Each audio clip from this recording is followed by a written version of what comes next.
Well, one other thing I wanted to add, because I've heard this comment repeatedly. When people ask a question, they say, "Oh, this may be a stupid question," or something along those lines. There's no such thing as a stupid question. None of us were born knowing all this stuff. I mean, could you imagine if your baby's first word was CALPADS? That would be horrific. So feel free to ask a question. You may be the person who is courageous enough to ask a question that many other people have, but didn't feel confident in asking. So I would definitely encourage you. I know it's tough. Not everybody wants to speak out or ask questions, but this is a safe place, and your questions are welcome here. Anyhow, on to the materials. Stephanie, that's pretty good. I like that. So our contact sheet, if you need to get a hold of us, and it's a CalPads question, you can send in a ticket via the CalPads help menu from any page in CalPads, or send an email to calpads-support@cde.ca.gov. If you have a non-CalPads related SPED data question, such as timelines or indicators, for those you would want to send an email to speddatasupport@ca.gov. And if you're not already, I strongly recommend signing up for our special education data support listserv. That is where we send out information first. So you can just send an email to that really long email address in the slide, and that will get you signed up, and you'll get all of the information and materials as soon as we release them. So today's agenda, we're going to talk about what is new for Fall 1, go through some local special education data system audits, and then discuss the Fall 1 CalPads data submission and report review process. Then we'll discuss how your Fall 1 data informs your state performance plan and annual performance report indicators, and as well as your annual determination letter. Sharon, you're saying I'm not seeing the same as what is being presented. I'm not sure. I'm not quite sure what that means. And then we'll close out with monitoring reports and holding timely meetings. Again, the materials are available at this link here. And it was dropped in the chat previously. I'm just going to copy and paste. Back to the acronyms. So we speak in letters at CDE a lot. I'm not going to go through all of these. You may be familiar with most of them. If there are any that you see crop up as we're going through this and you're not familiar, you can refer back to this slide as well. CSIS offers Fall 1 training. The trainings are available through a new training platform, CSIS Professional Learning. It's available at the link in this slide. Previously, if you wanted to attend CSIS trainings related to Fall 1 or end of year, you would have to have a Bridge account and be a CalPads administrator, pretty much. Now they've opened it to everybody. You don't need any special account to access the materials. You can just navigate to that website, sign up for trainings, access the resources and the materials that they've created and presented there. So if that's something you're interested in, I would definitely encourage you to go ahead and take a look. On to the fun things. What's new for Fall 1? So we have some code set updates. I'm not going to read through all of these, but I want to highlight in particular Code 570, charter schools, has been retired as a special education service location. Essentially, charter schools are regular public schools. And so SELPA came to us and asked that we retire this code because it's redundant, and we agreed. So Code 570 was retired as of June 30th of 2025. 99.9% of the time, you're going to use 510 regular classroom in its place. So 570 is gone. However, 510 will be the appropriate code to use in its place. Referring party, we added a bunch of new referring party codes based on discussions with our early education partners. I want to specifically talk about Code 60, California Regional Center. So if you were to receive a referral for a student, and the referral came from the California Regional Center, and the student was under 3 years old, what would that tell you? Please go ahead and type in chat. What do you think that says about that student, or what could that be indicating about that student? Oh, it's just like live. Nobody wants to answer. There you go, Lisa. They're transitioning from Part C to Part B, meaning they were likely an infant receiving IFSP services. And so in that case, that would indicate that that student needs to have their Part B initial assessment completed by their 3rd birthday. What's important about this is there was never a way to see that in CALPADS previously. Students served solely at a regional center are not reported to CALPADS. There would be no information available related to that in CALPADS. But now, if you receive a referral and the referring party is that regional center, that's a good indication that the student was receiving Part C services, and you need to make sure that that Part B initial is in place and held by that student's 3rd birthday. Additionally, there are some new meeting delay codes. Code 15, exceptional family circumstances, is for Part C initials. So for situations where the Part C initial assessment exceeds the 45-day timeline, you can use Code 15 to explain that delay. Additionally, Code 25, late referral to Part C. This is the only delay code that will make missing the student's 3rd birthday compliant. There are no other delay codes that will explain missing the 3rd birthday for students that are transitioning from C to B. Essentially, IDEA expects that Part B assessment to be in place have taken place by the 3rd birthday, even if that birthday falls like in the middle of July and everybody is out of the office, nobody's in school. That timeline still stands. So this delay code is part of statute. If a student is referred to Part C within 90 days of their 3rd birthday, or if they're referred to Part B within 45 days of their 3rd birthday, then this delay code, late referral to Part C, would excuse missing that 3rd birthday timeline for that student under those circumstances. Again, that is the only delay code that will bring missing that 3rd birthday timeline into compliance. Delay code 40, school break, the definition was updated and its use clarified. Disproportionality and your annual determination letter. Just like in previous years, Fall 1 has an initial certification deadline. Every LEA is expected to approve their Fall 1 data by that deadline. This year, it's December 12th.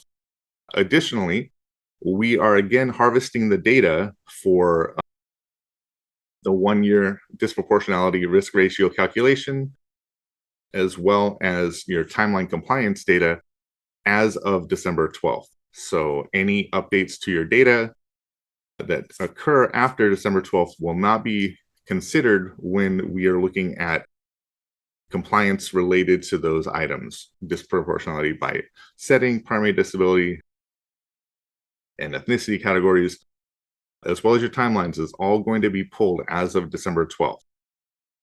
We do this so that the annual determination letter can be released earlier in February of next year, so that districts have more time to complete their compliance improvement monitoring processes. This also means it's critical that all of your special education data that is posted to CALPADS is posted, first of all, and is accurate as of December 12th. Additionally, it is critical that your race ethnicity data for all of your students is accurate by December 12th as well. Anecdotally, we understand that CALPADS administrators may wait till the amendment window to ensure that their race ethnicity data is all accurate. Now that would be two. And so to avoid issues with disproportionality related to inaccurate race ethnicity data, you'll want to ensure that that is all posted and correct by that December 12th deadline. I'll talk a lot more about that as we go along.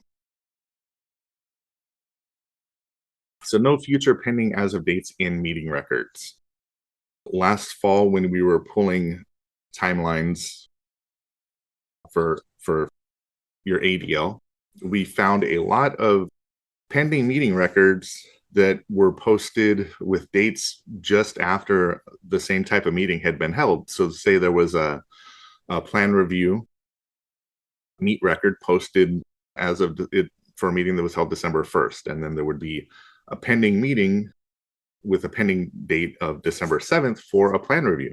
That didn't make any sense to us. It seemed like incomplete data, essentially bad data. And so those students ended up on your annual determination letter.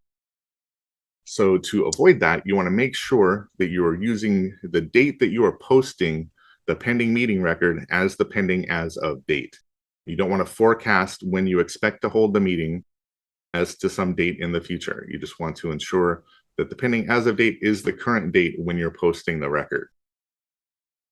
There are some new validations. I won't be going through all of these. The information is available here and in the CALPADS documentation, which is available on the CDE website, or there are links on the CALPADS webpage as well.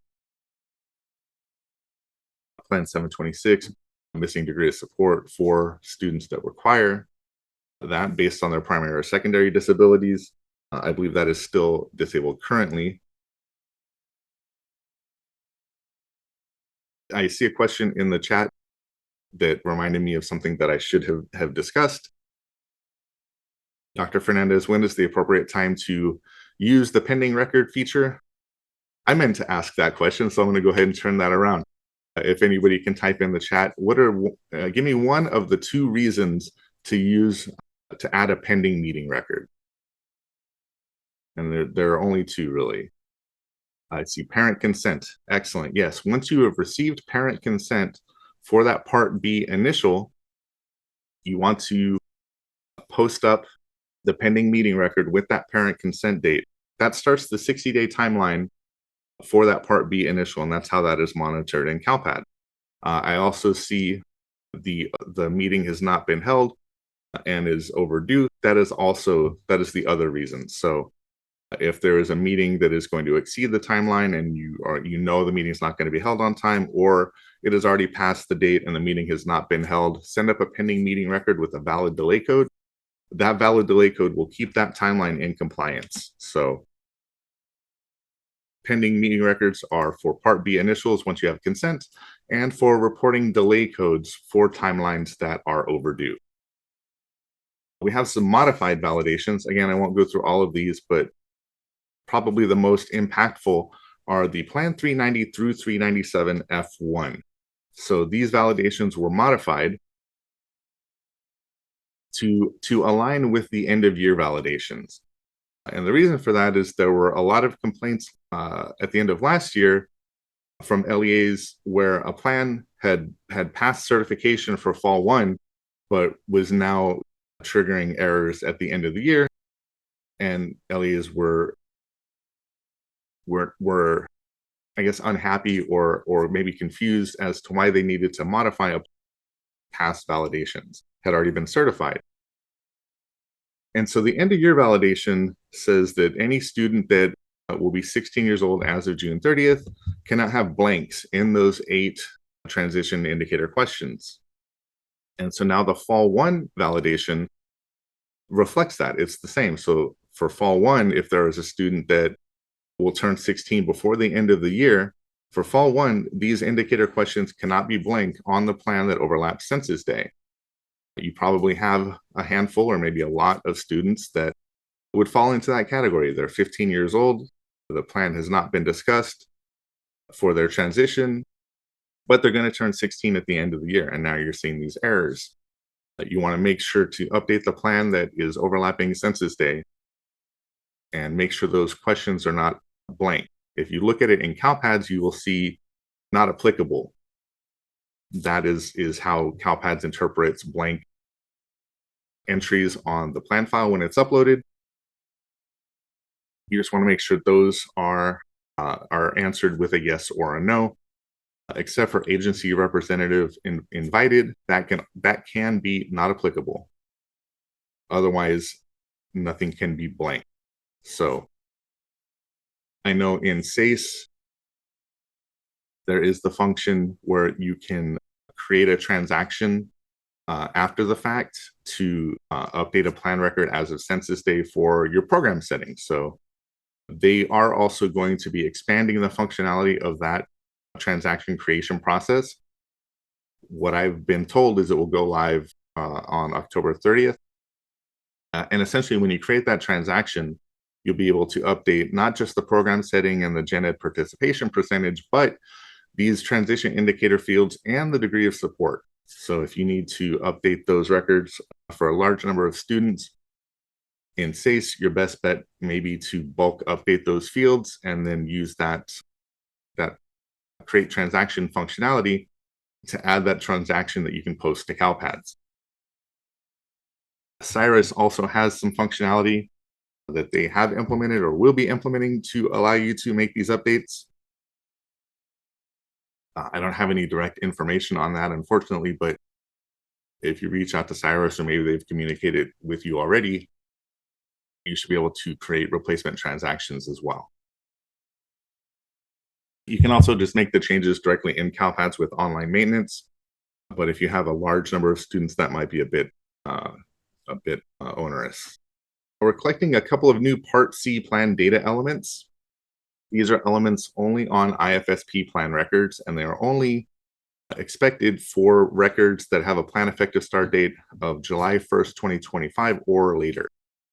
The Part C to B transition conference date and the Part C to B transition plan in IFSP indicator. Essentially, when a student is between 2 years, 3 months and 2 years, 9 months old, it's expected that the Part C and Part B agencies come together to discuss a transition plan for a student that is going to be turning 3 with their home district. And so to meet IDEA requirements for Part C State Performance Plan Indicators 1 and 8, we're collecting these items. And again, they're only required on IFSP plan records with a plan effective start date of July 1st of this year or later. If you do not serve students on IFSPs, you will not need to worry about these data elements. You won't see these plan records. With new data elements comes some new validations. These are validations that pertain to those two Part C data elements. For instance, if one is there, if the plan in IFSP indicator is there, then the date must be there as well. Degree of support is now a required data element. So I've been with the Department of Education for about 1.5 years. Prior to that, I was with Fresno County SELPA for 8 years. And I remember when I was still with Fresno County SELPA, we were talking about degree of support. And so we've had a couple of years to make sure this data element is populated for those students with those specific primary or secondary disabilities. That data element would be updated in amendments, plan reviews, reevaluations, and should be in place after initial evaluations as well. The guidance for determining a degree of support is at the link in the slide. It is also available in the CDE box site for the Roadshow. All the materials are there, including the guidance documents. This data is collected in special education data files, but it's not actually used for SPED purposes. It is going to be used in Fall 2 as part of, or it's collected in Fall 2 and it'll be used by CalSAS as part of their Fall 2026 assignment monitoring. So they look at the students in a particular class that is identified as having an instructional strategy code of 700, special education. They'll look at the students in the class as well as their degree of support and the teacher that is assigned to the course as well as their credentials to ensure everything meets requirements, essentially. You can review Fall 2 Report 3.8 course section enrollments to make sure all of the data is accurate. But again, this is not something that is being used for special education. However, we are collecting it.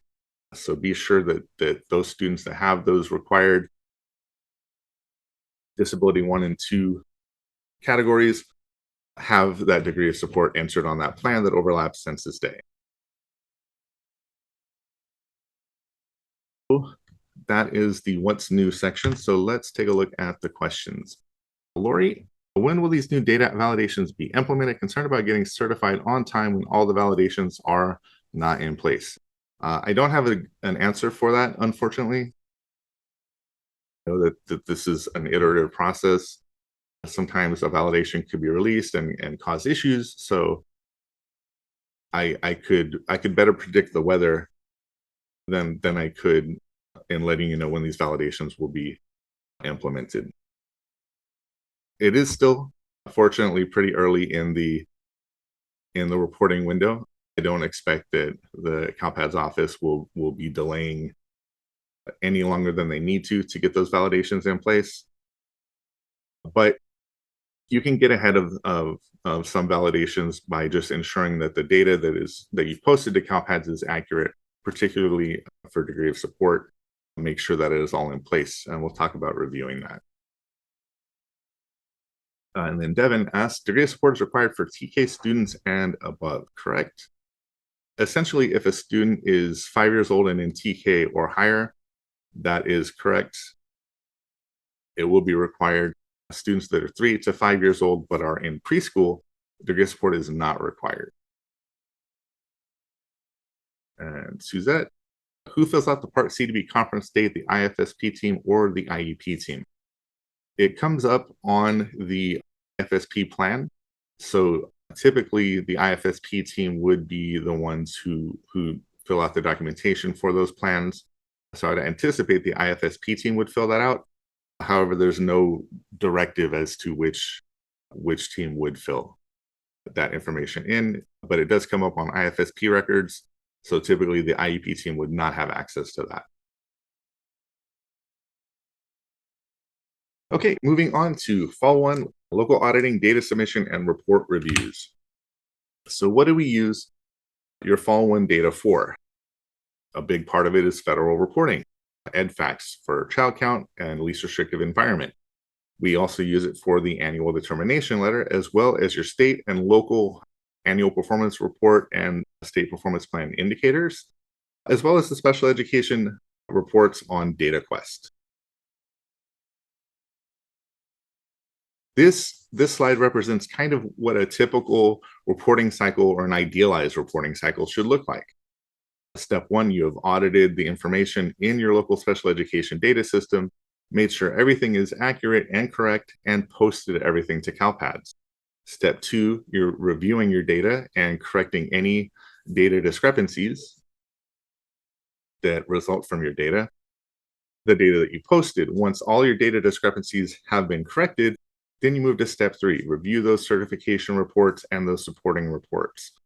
Reviewing those, making sure that the information is accurate there, posting new data or corrective data if necessary, and then certifying.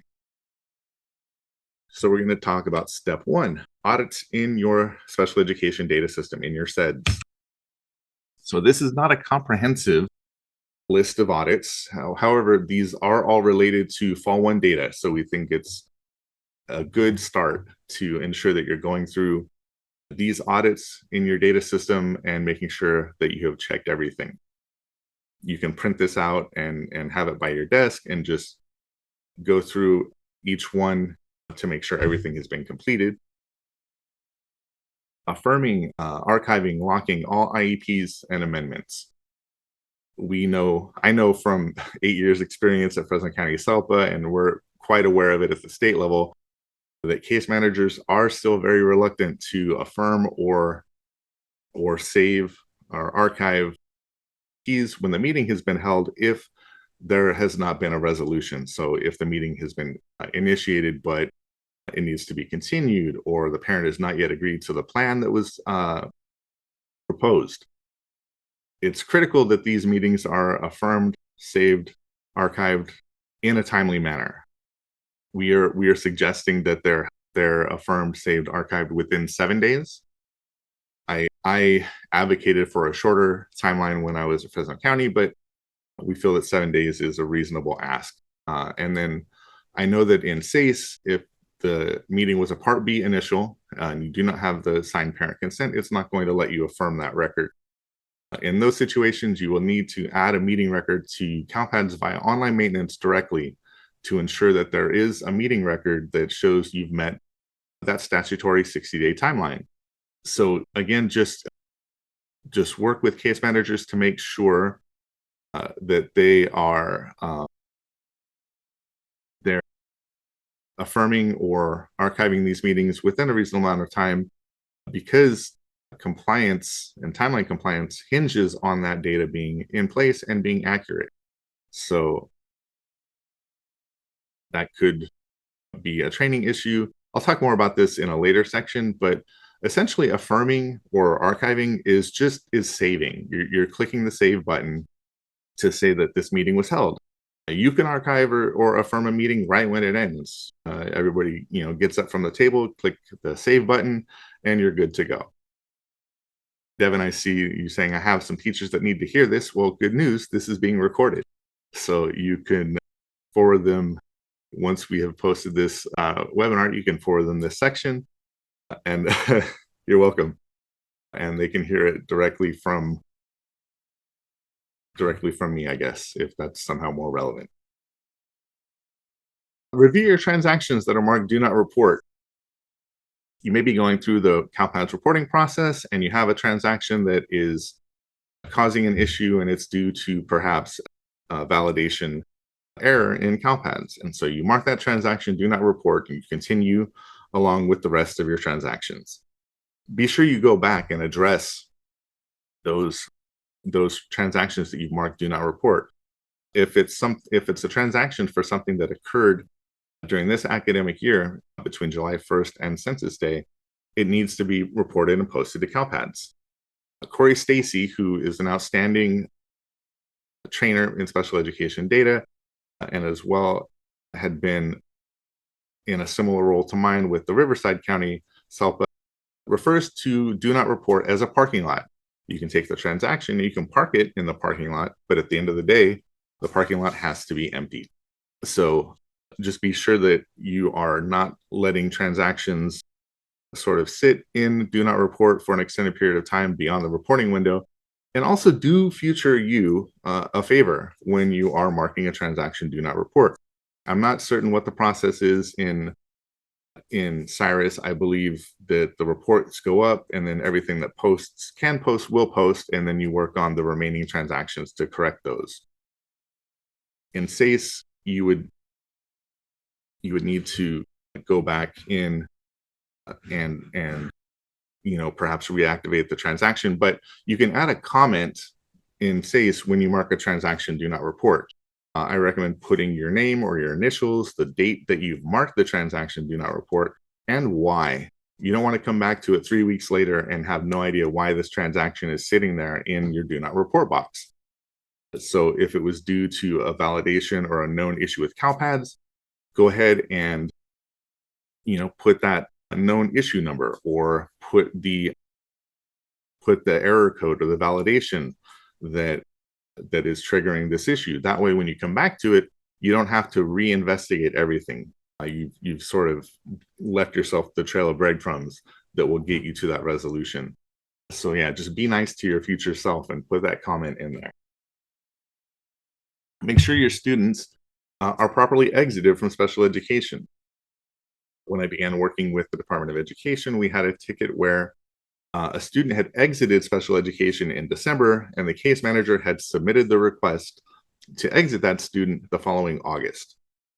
So not only had the student gone through an additional reporting cycle, but that could have caused serious compliance issues. So that student was still being reported as a student with disabilities. Imagine if they had been suspended, 20 times, or any other sort of compliance issue had taken place with the student while they were still being identified as a student with disabilities. That could cause severe consequences. It could lead you into disproportionality. There could be financial impacts to your budget based on that. So it's critical to ensure that the students that are exiting from special education are exited promptly. Make sure your case managers are submitting those requests to exit students promptly, and just make sure they understand that the compliance impacts and the extra work that may befall them should they not be exiting those students in that timely manner. Review your SSID and local ID fields. These are typically already populated in CALPADS, but are typically already populated in your SEDS, but make sure they're there, because if the data elements are missing, the file will not post to CALPAD. There may be custom queries in your SED system that your vendors have created that you can use to check, or you can, in CSIS, for example, create a new search and just add the columns for SSID and local ID and make sure to address any blanks. Get that SSID or get the local ID from your student information system and make sure that is part of the file. For records where an overlapping enrollment is required, such as a SWIDS, Students with Disability Status Record of eligible and participating, or plan or service records, make sure there is an enrollment that exists in your SIS and is posted to CALPADS. Otherwise, the little puppy there is going to be very upset and you're going to hit the GRR 5. That's probably much more high-pitched growl, but it's too early in the morning for that. But yeah, just make sure that there's an enrollment for those three data types. This is not my puppy. You may see one of them in a later slide. Review those transition services. So we spoke about this a bit earlier. For those students that are 16 years old by the end of the year, make sure that plan that's in CALPADS overlapping census day has all of those questions answered. They cannot be blank. If the questions are answered incorrectly, you would need to fix that with an amendment, but otherwise, just ensure that there is a transaction overlapping census day where those 8 transition indicator fields are not blank. You can also, while you're auditing your local data, look for students that may need transition meetings soon, that may not be turning 16 by the end of the year, but you can be proactive and ensure the case managers are aware that the transition portions of their plan need to be addressed in the following meeting. Take a look at your gen ed participation percentage. Say that 5 times fast. Review that time in. Sometimes, and this I ran into this several times when I was at CELPA, the values are transposed. The case manager meant to indicate that the student was in the general education classroom 90% of the time, but they put the number in the wrong box and reported the student in the gen ed classroom 10% of the time. So if you do see cases where those numbers have been swapped, that case manager might do that over and over again. It might be muscle memory where I'm putting this number in this box and moving on, on to the next thing. So if they make the mistake one time, potentially they may make it all the time. So just review their entire caseload or ask them to do so and make sure those values are accurate. And then some red flags that you can look for. Do your SDC teachers have percentages that are way too high? Or do your students that receive speech-only services have gen ed participation percentages that are way too low? Those are some things that you can investigate as you're auditing your data. Take a look at your preschool to kindergarten transitions. Remember that for the purposes of reporting to CALPADS, once a student is 5 years old and in TK or higher, they can no longer be reported as receiving services in an early childhood program setting. They must be reported as receiving services in a school age setting. So, and I'll talk about this more in a bit, but you want to make sure that those amendments are held or plan reviews or however, whatever meeting needs to be held to ensure that that program setting is updated for these students to reflect the fact that they are no longer in an early childhood setting and the plan that overlaps census day reports them in that school age setting. You can monitor your program settings in your special education data systems. For instance, in CSIS, there is a CSIS created search program setting 5 to 22 that is going to bring up all of the students that would need or may need their program setting to be updated. So you can generate that search and take a look at the results and make sure that for all of those students that the program setting on the plan is accurate and of course, ensure that that is posted to CalPADS as well. CSIS has homepage notices for program setting changes. If a program setting change was projected in the IEP, then that reminder is created. However, that reminder does not actually update the setting. It's a reminder that the case manager needs to amend the plan. So when you see these alerts on the homepage, just know that that projected program setting change doesn't actually create the data that you need to post to CalPADS to report that updated program setting. It's simply a reminder that an amendment needs to be completed in order to update that plan, and then that amendment plan needs to be posted to CalPADS. In CIRIS, you can also monitor these program settings. I've never worked in CIRIS at all, so I don't have a lot to add to these slides provided by Brian Markentel. But there are some queries that you can use to monitor your kindergarten students and those program settings. And then some more information on CIRIS, some predefined reports that they've created for you, and some instructions here. Additionally, Brian provided a complete set of slides for all of these. Since I didn't include SEDS specific information in every slide here, I did not include CIRIS specific information on every slide. However, those slides are available in the meeting materials, so you can refer to those for information on the methods in CIRIS to audit your special education data. Review your data for your students in your non-public, non-sectarian certified schools, your NPS schools. Even if the student is attending an NPS school as the district that is enrolled the student, you are responsible for reporting the data for that student, including all of their special education data. So make sure you're reviewing the school of attendance, their primary residence codes, program setting and gen ed participation, service provider and service location. Just make sure you're reviewing all of this data for your students in those NPS placements. Review those pending meeting types.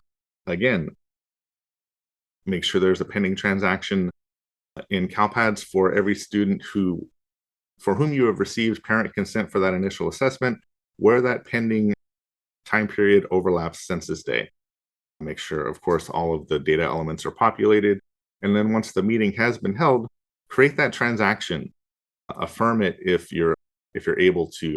Otherwise, you may need to use online maintenance, but make sure there's a meeting record in CalPADS that reflects that that meeting has been held. Additionally, if parents have revoked consent, if they've changed their mind during the assessment process and they no longer wish to have their student assessed, be sure you delete that pending record from CalPADS. Remember that pending record starts the 60-day clock on monitoring.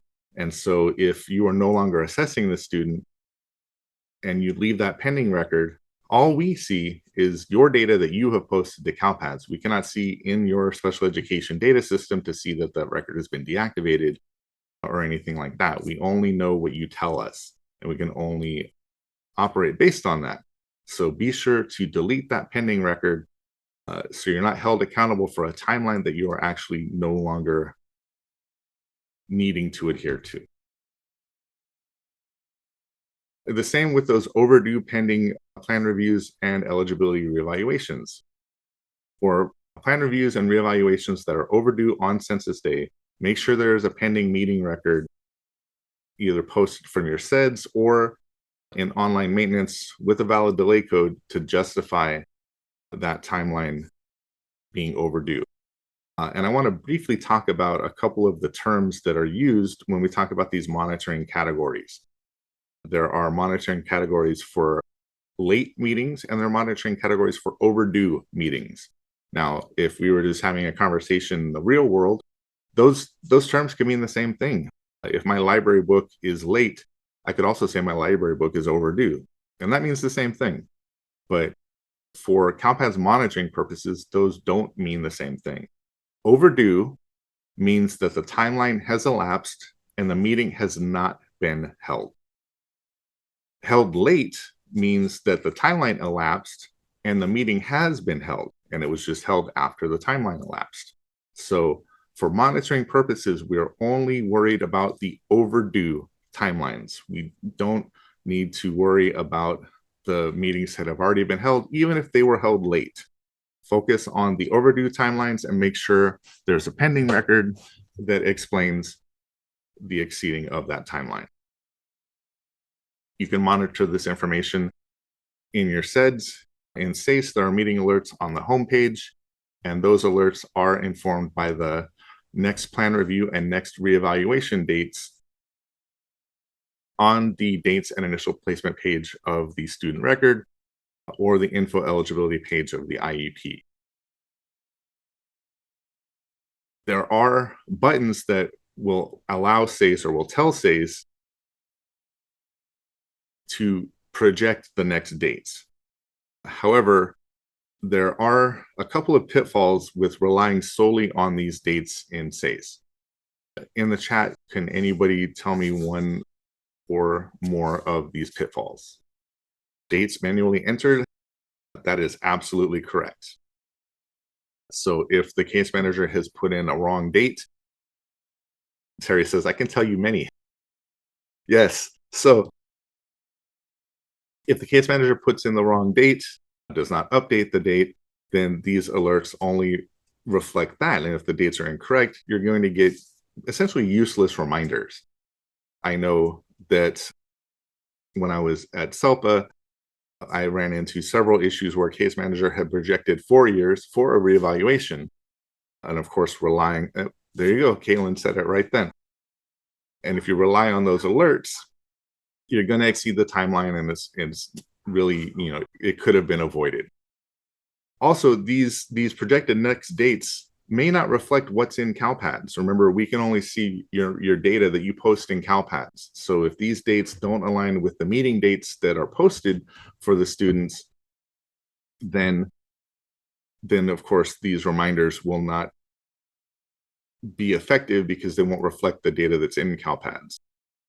Inga adds students being reassessed, but the old dates are still there. Yes, that's an excellent one. If you're reactivating a record and those, like the referral dates and the planned next dates are not updated, absolutely, that will make these meeting alerts useless. SACE has implemented something for these dates. Should a case manager choose not to add or not to calculate the next dates, if they enter a date that is shorter than the timeline, for example, if they schedule the next plan review shorter than a year out, they'll get a compliance warning saying that this meeting is happening earlier than the timeline. Is this truly the date that you want to plan for? But it will let you go ahead and continue with whatever the work is. You can save that. It's not going to stop you.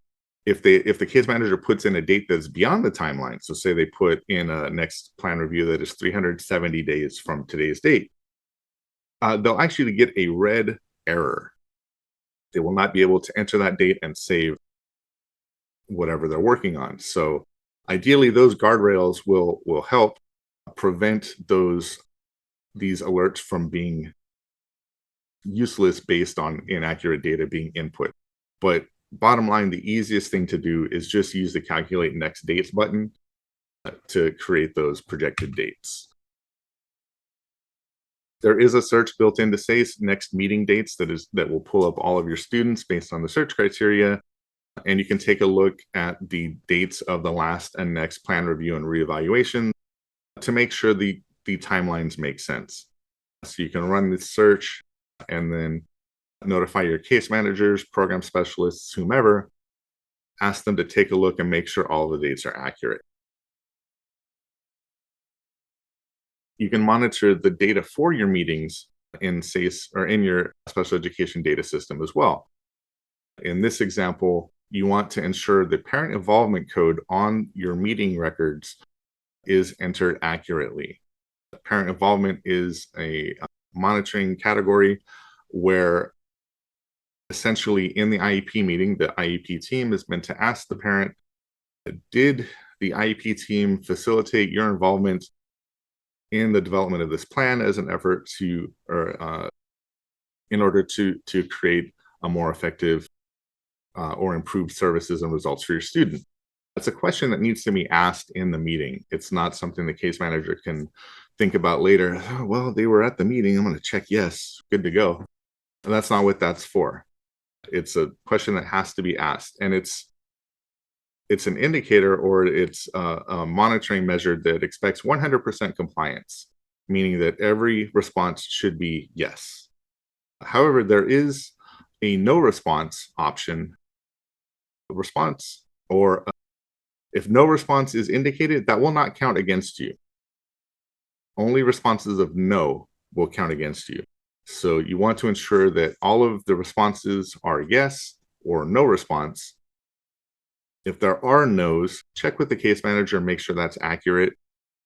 For sure, a parent who is frustrated with the process may say no, and that is what ends up on the plan, or on the meet record. But you just want to make sure that if the answer is no, is that accurate? Because again, it is a 100% compliance check.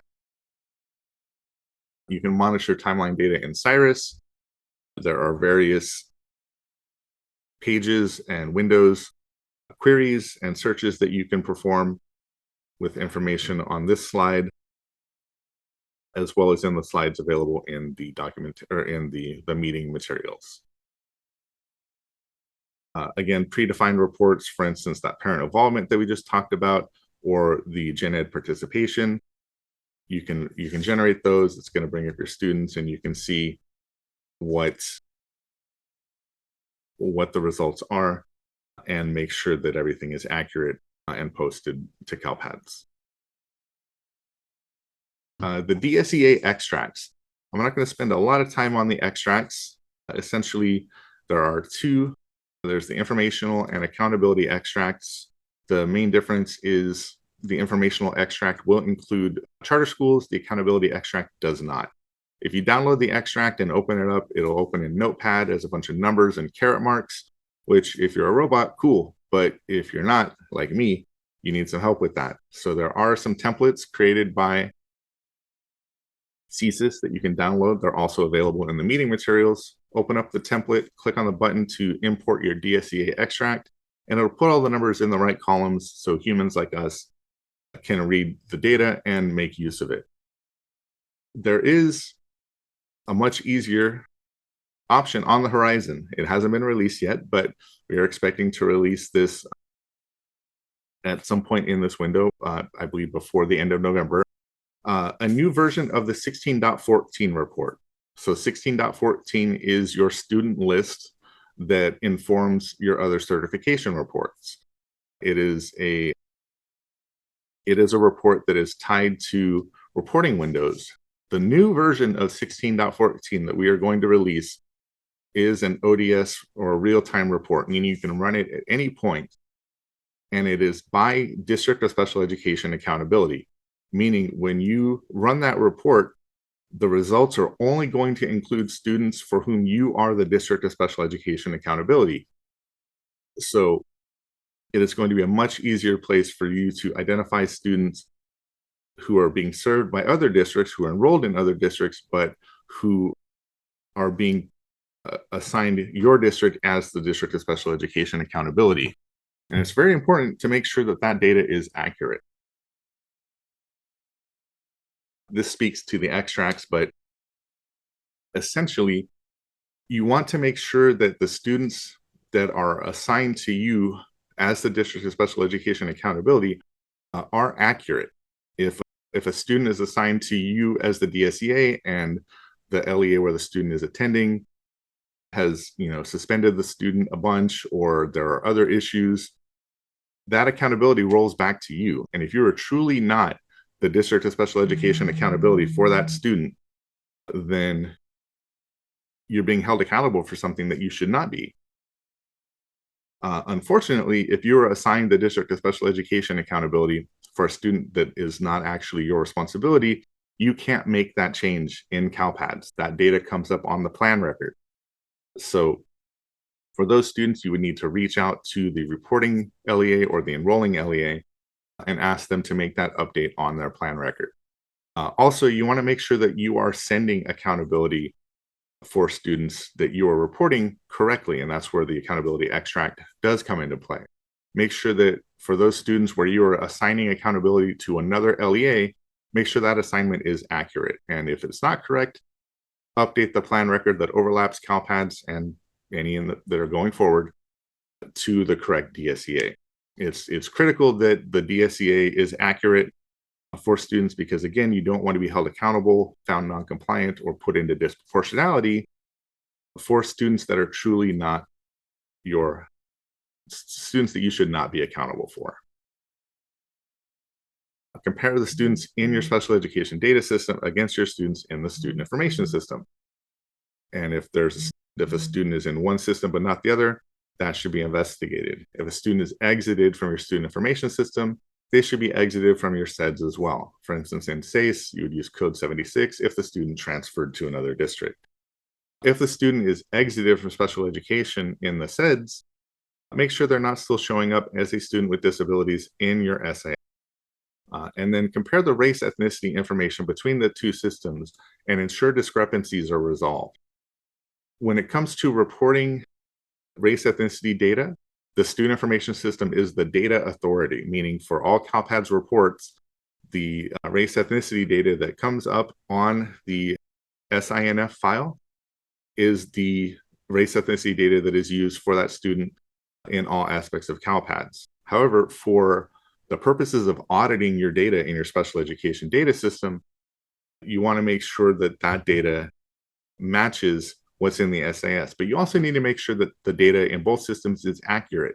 You may have a situation where one parent enrolls the student and elects this or that information for their race ethnicity data. And then the other parent at the IEP meeting tells the case manager it's XYZ information for their race ethnicity data. And so you have incongruencies in the systems. You want to make sure that what is in the systems is accurate and it's also the same in both systems. So in those cases, you may need to reach out to the parents and find out exactly what they wish to report. On Census Day, SACE created a student detail report for you automatically. This is created for district level accounts. You can access it in the reports, student report section. Essentially, this is critical for reconciling your Fall 1 certification reports against the data in your special education data system, in SACE in particular. I'll talk about CSIS in a moment. In SACE, there is no historical reporting. So if I were to ask you today to generate a report and tell me what was in place on Census Day, if you had not already created this report, you would not be able to do that. If a student had left, if an amendment had been created, if a plan review had been held, if anything had been done to change any of your student data, you would no longer be able to reconcile it with a report generated in SACE today. So they create this report on Census Day, so you have a snapshot of your data as of Census Day that you can use to compare to your certification reports. I'll talk about that a little bit later. CSIS has provided links to some Padlets that will help you generate this or reconcile your Census Day data with what you see in CSIS. And so that is the end of this section. Let's go ahead and take a look at the questions. Anna, question 1. I know that it's best practice, but what is the actual harm to have do not report transactions sitting there? Is it because the date fields applies to reporting periods, academic years that are already too late to report? We have a lot and it's hard to communicate just why, or I can also just say Dominic said so. Well, I don't know that I have that, that kind of authority, but imagine if there was, and I ran into this in the file redesign, where transactions that needed to be reported were not reported in the prior academic year. And with the redesign, those transactions could no longer be reported at all. They were just in a different format. The transactions that were in the do not report were, what was it, SPED and SSRV. And after the redesign, we have the 4 file types. So those would essentially be transactions that you could no longer report. And if they needed to be reported, then that would be an impossibility. You would just have to add everything manually in online maintenance. So that is one of the reasons. Otherwise, it's just, imagine trying to resolve a data discrepancy or looking to resolve a timeline issue or something else in CalPads, and you're looking to see why something may not have been reported or why something is just not accurate or not what you expect it to be. And you look in Do Not Report and you have 500 transactions and there's no comments and those kinds of things. It's just a really disorganized way. And I'm not the most organized person, but it can be a really difficult challenge to go back and figure out what needs to be done. The fewer of those transactions you have to think about and deal with over the course of the reporting period or over the course of the year, it's just going to be easier for you to keep all of your data clean and organized. So there's no harm to leave them sitting there, but the functionality is there to delete them, which just puts them in a different box. It doesn't actually delete them. Just to keep things simple is really my guidance on that. Rebecca, our students in NPS have their percent of time in Gen Ed as 0. Is this incorrect? So students in NPS placements are not usually reported in program setting 400 or 500, which is regular classroom public day school. And outside of those two settings, the Gen Ed participation percentage isn't evaluated. However, that percent of time is an IEP team determination. So if the IEP team has determined that the student spends 0 time in a Gen Ed classroom with Gen Ed peers, then that would be correct. It would not be possible for us to make a determination on the correctness of that data element because we're not the IEP team. It is their determination. Patty, I am the LEA CalPads coordinator, so I'm not from the SPED side of the room. I'm glad you're here. Welcome. Thank you for attending. Are there queries in SACE? I'd like to evaluate if the race ethnicity in CalPads matches the race ethnicity in SACE. Yes, there are essentially searches that you can use. And wow, this one got a lot of comments. Thank you all for commenting back and forth. I appreciate the community efforts that we have. Yeah, you can run. I don't know if there are any searches that are pre-created, but you can create a new search in SACE and include the Hispanic ethnicity indicator, as well as any of the race categories. I think there are 5 fields in SACE, and for every student, it's just going to list out what's there. And then SWAN also, as you can use report 8.1 to filter for students with disabilities and ask your SPED team to take a look at that as well. Marissa also notes that SACE offers SIS to SACE integration if that is something that you or another district is interested in. And you just saw slide 47. All right. But yeah, if there's a feature that you would like to see in SACE, they are typically open to suggestion. Just send an email to the help desk and let them know, and they'll usually forward that up the chain. When I was at Fresno SELPA, we had submitted a lot of suggestions, and they were always very accommodating. Maria, what is typically the Gen Ed percent that an NPS student should have? There's no typically. I would expect it to be low based on the fact that it's an NPS placement, and that's usually only for special education students. But I would hesitate to say that there is a typical value.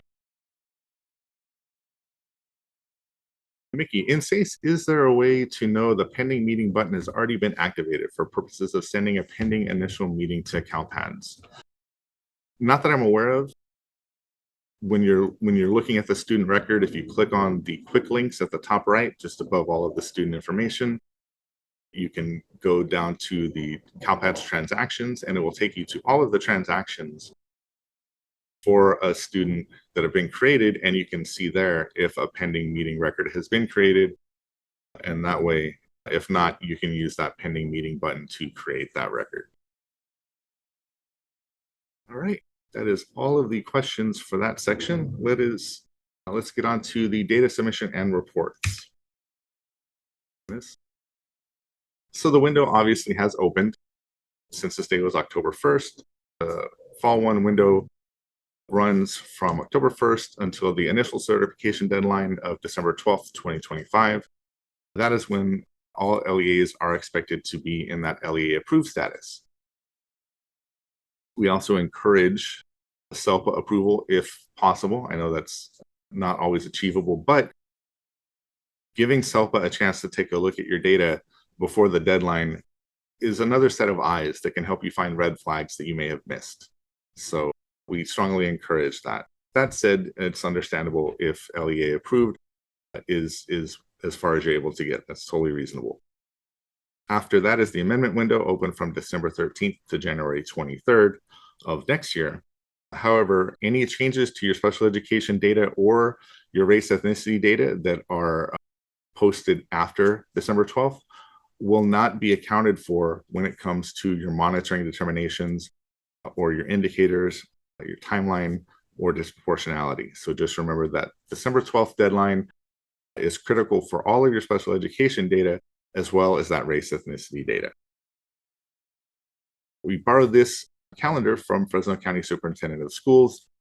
Essentially, we recommend getting together with everybody who's involved in the process of Fall 1. So you have your CEDS administrator, you have your SIS administrator, you have your CALPADS administrator, various administrators or program specialists or leads that would be reviewing or approving the data, potentially superintendents if they get that hands-on. So you want to get everybody together and set some milestones that you hope to achieve. Obviously, at the end is the final certification deadline. So maybe you want to be error-free 2 weeks before that, so everybody has time to review the reports before the deadline. So you set that as a milestone. Well, in order to be error-free, you need to make sure you have all of your data reported. So maybe a month ahead of that, you expect to have all of the data posted to CALPADS, and that's a milestone that you set there. Just having these milestones put in place and communicated with everybody who is involved in the process keeps your expectations open and on the table for everybody so that there are no surprises, essentially. It makes for a much smoother process when going through the Fall 1 reporting window when everybody is on the same page. In the chat, what is the number one rule for working on data discrepancies? I see submit transactions, making sure all of the data is posted to CALPADS. Yes, exactly. Essentially, your data discrepancies reflect that the data are reflective of the data that you have posted into CALPADS. Many of them are corrected by submitting more data or the fact that they're triggering because of incomplete data.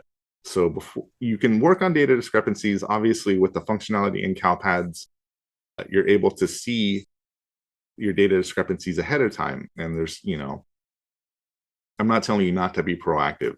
Definitely take advantage of that. But for the most part, when you're considering your data discrepancies, part of that is that you may have incomplete data, or you may have just data that has not been posted at all that is triggering validations. So make sure all of your data is posted. And I say posted to CALPADS because I specifically mean that the records are in CALPADS. You may have in your CEDS a confirmation that the records have been accepted, but you always want to make sure that the records are in CALPADS regardless of what you see in your CEDS.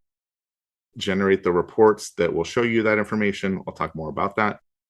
But essentially, don't worry so much about your data discrepancies until all of your data has made it into CALPADS. You can review those data discrepancies from any page in CALPADS. When you click on data discrepancies, it'll pull up the window with the filters. You want to choose the correct academic year and the submission cycle and click on Apply Filters. Once you click on Apply Filters, the data will load into the summary grid at the bottom. At the top of the summary grid are the discrepancies run start and run end times. Those are very useful to know. And what I mean by that is if you come in at 8 in the morning and you look at your data discrepancies and you start working on them, you spend the whole morning working on your data discrepancies, posting new data, making sure everything is accurate. And then you come back to your data discrepancies and they're all still there at 11 o'clock, 12 o'clock, everything is still there. Don't panic. Don't panic. Take a look at that run completion time. Make sure the discrepancies have actually refreshed. They refresh throughout the day as new data is posted, but it's not necessarily instantaneous. So don't panic if you still see all of those discrepancies in your data discrepancy screen. Check that runtime, make sure that it has refreshed since you started working on them. In the summary grid is going to be all of the fatal errors on the left, warnings on the right if you chose to see those as well, and the counts of each validation. And then below that in the display grid is one by one every error and the SSID that triggers. And then there is a view button. You click on the view button, it's going to take you to the specific transaction that is triggering that validation. And one thing I learned at the CodeStat conference was that that is another way to check and see if a validation or if a discrepancy has been corrected.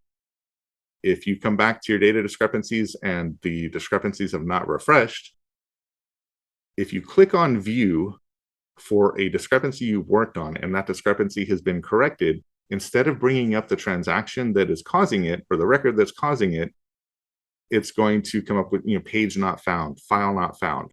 That means that the discrepancy has been corrected because that view can no longer find the file that is causing a discrepancy. So a little shortcut if you're impatient like me and the discrepancies have not refreshed yet, you can take a look at that and see if the discrepancy has been cleared. If you are sharing this data with your CEDS administrator, you can download the discrepancy extract or download it into a CSV. Either of those are appropriate. Collaboration is critical. Make sure you're sharing the CALPADS administrators, please make sure you're sharing these data discrepancies with your CEDS administrator in a useful manner. Ideally, they have access to the data discrepancies in CALPADS directly, ensure that they have those roles. Because data discrepancies cannot be accessed in a CEDS, that does not get downloaded to SACE or CIRIS or WellAgent. And so they would not have any ability to fix those errors just referring to the CEDS. But if you're sharing this information with your CEDS administrator, make sure it's a usable format. Don't print out 10 pages of discrepancies in portrait orientation with very small images. Staple it together, toss it on their desk, and say, good luck with that. True story. That's a real world example. I'm not exaggerating on that at all. That's a challenge. You're giving somebody a headache, not assistance. Sharing it in a CSV format, particularly, the usefulness of that is they can copy and paste the SSIDs for the students that are triggering these validations. You don't have to worry about manually entering that information and perhaps having a data entry issue. They can also add a column at the end of the data to sort of keep track of where they're at on any particular discrepancy. That's something that I used to use. I would just keep it sort of as a living document and leave notes on the things that I worked on or things that I needed to wait for, or whatever. That's just much more useful, again, than just a stapled bundle of pages. Again, ideally, your CEDS administrator has access to this directly in CALPADS. If not, help them out and provide it in a useful format. And again, these discrepancies refresh throughout the day as new data is posted, so check back often. So any questions about the data submission and reports? Now this is a short section. Let's take a look. Cameo, how do you confirm the data is in CalPADS? I'll talk about that in a later section, but there are reports that you want to run that are going to show you, for example, all of the meeting records that have been posted or all of the plans that are in place for students. You want to generate those and make sure everything is accurate compared to what you see in your SEDS. Alice, are the data discrepancies triggered by incomplete data in your SED system? Not necessarily. They're comparing data in CalPADS to either validations or to other data. And if it's not compliant, if it doesn't align with the expectations of the data discrepancy validations, then they'll trigger. As Swan said, it is caused by incomplete or incorrect data in CalPADS. That data does come from your special education data system. If it's incorrect in there, then it's going to be incorrect or non-compliant when it's posted.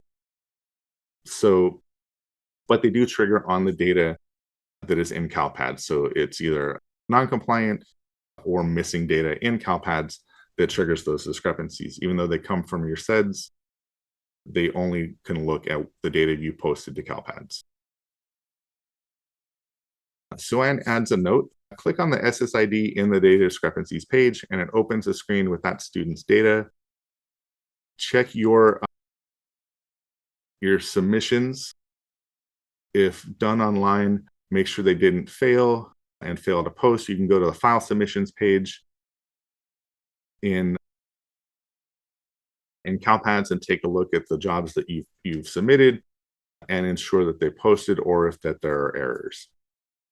Thank you, Swan, for that note, that tip. I appreciate that. And Patty, FYI, just pulled up the student detail and SACE, and the race ethnicity data is shown. That's excellent. I haven't looked at that report in a while, but that's good to hear. That could be even more useful. So that's great to know. Okay, high frequency data discrepancies. At the beginning of reporting windows, I take a look at the most frequently triggering data discrepancies. It's usually the same handful, so I wanted to discuss those. Number one is Plan 619 F1. The error says students with disabilities that are 5 years old and in TK or higher must have a special education program setting populated not equal to 201, 203, or 204, which are the early childhood program settings. What does that mean? It means that if you have a special education student that is eligible and participating, that's 5 years old and in public school in TK or higher, their plan must be updated to reflect that they're receiving services in a school age program setting as opposed to that early childhood setting. Now, it can be tricky to know when to update the plan as related to the student's 5th birthday and to census day. So we have this table here that you can refer to. If the student turns 5 before the beginning of the school year, you can update the plan with an amendment as of the first day of school or the amendment date.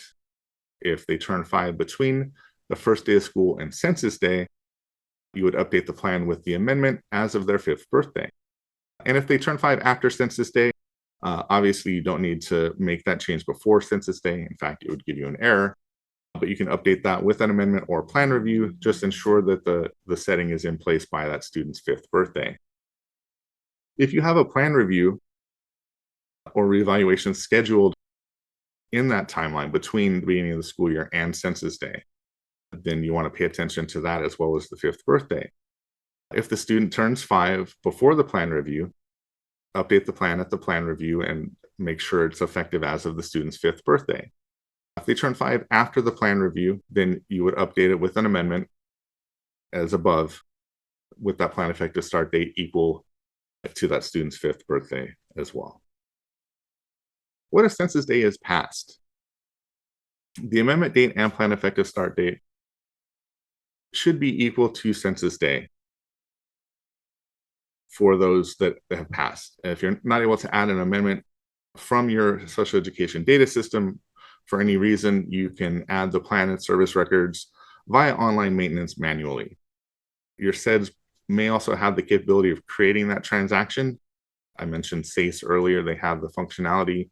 If you go to the current IEP for any particular student and the amendment tab, there'll be an option to create a transaction to update the program setting, the gen ed percentage, and coming next Thursday, the transition indicator fields. Does this require a meeting and parent consent? Yeah, yes and no. The amendment meeting can just be a discussion between the case manager and program specialist and the parent. You don't need to get the entire IEP team together.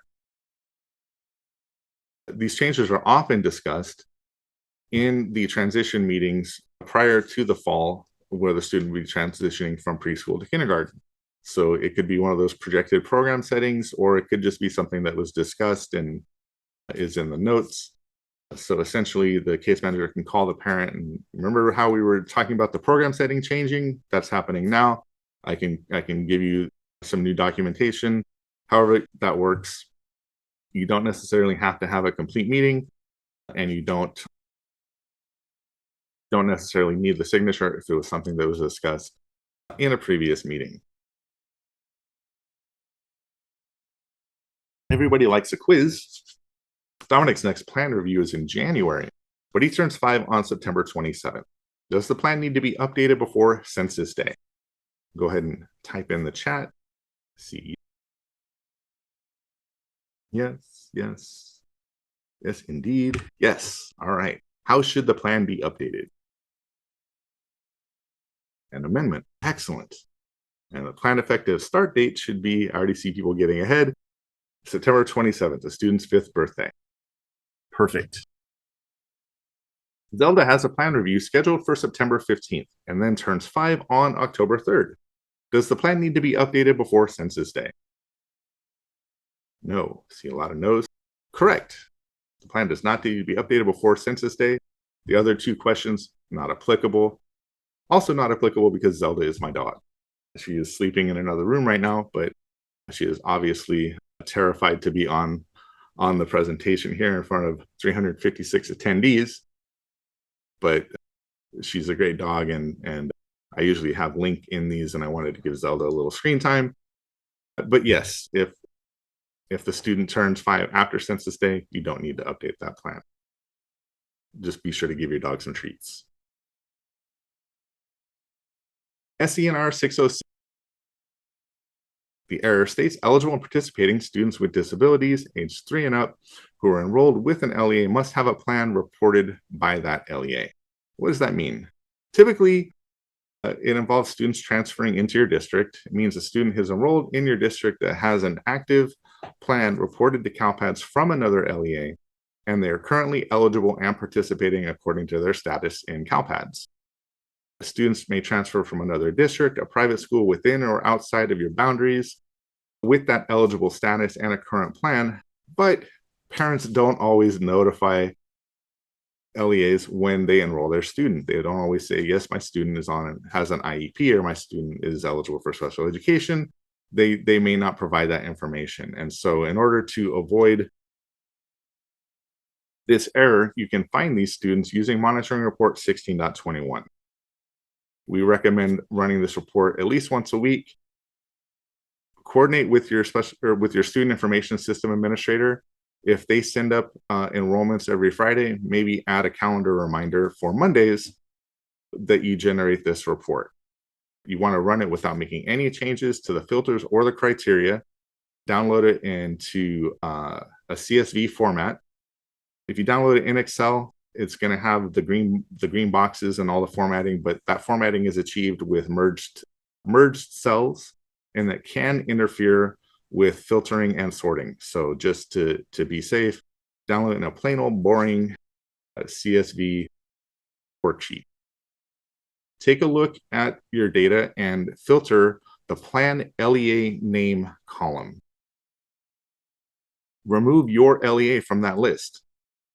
So when you filter and you remove your LEA, any remaining plan records that you see in the report are plan records that were submitted by other districts. And what it means is the student is enrolled with you, but you have not submitted a plan record for the student. You've not adopted the plan or had that interim meeting. So you're going to run into SENR 606. So that is the easiest way by far to find these students that have transferred in, that are eligible and participating, and that have a plan record from another district. Again, filter on plan LEA name, filter on that column, remove your district from the list. Any remaining records are representative of students that need to have their plans adopted and posted to CALPADS. Okay, that's the end of that section. So any questions on the high frequency data discrepancies or Zelda? Let's take a look at the Q&A. Rebecca, I thought you couldn't backdate a plan effective start date. I thought it had to be the date of the meeting or later. I don't think you can have a plan effective start date.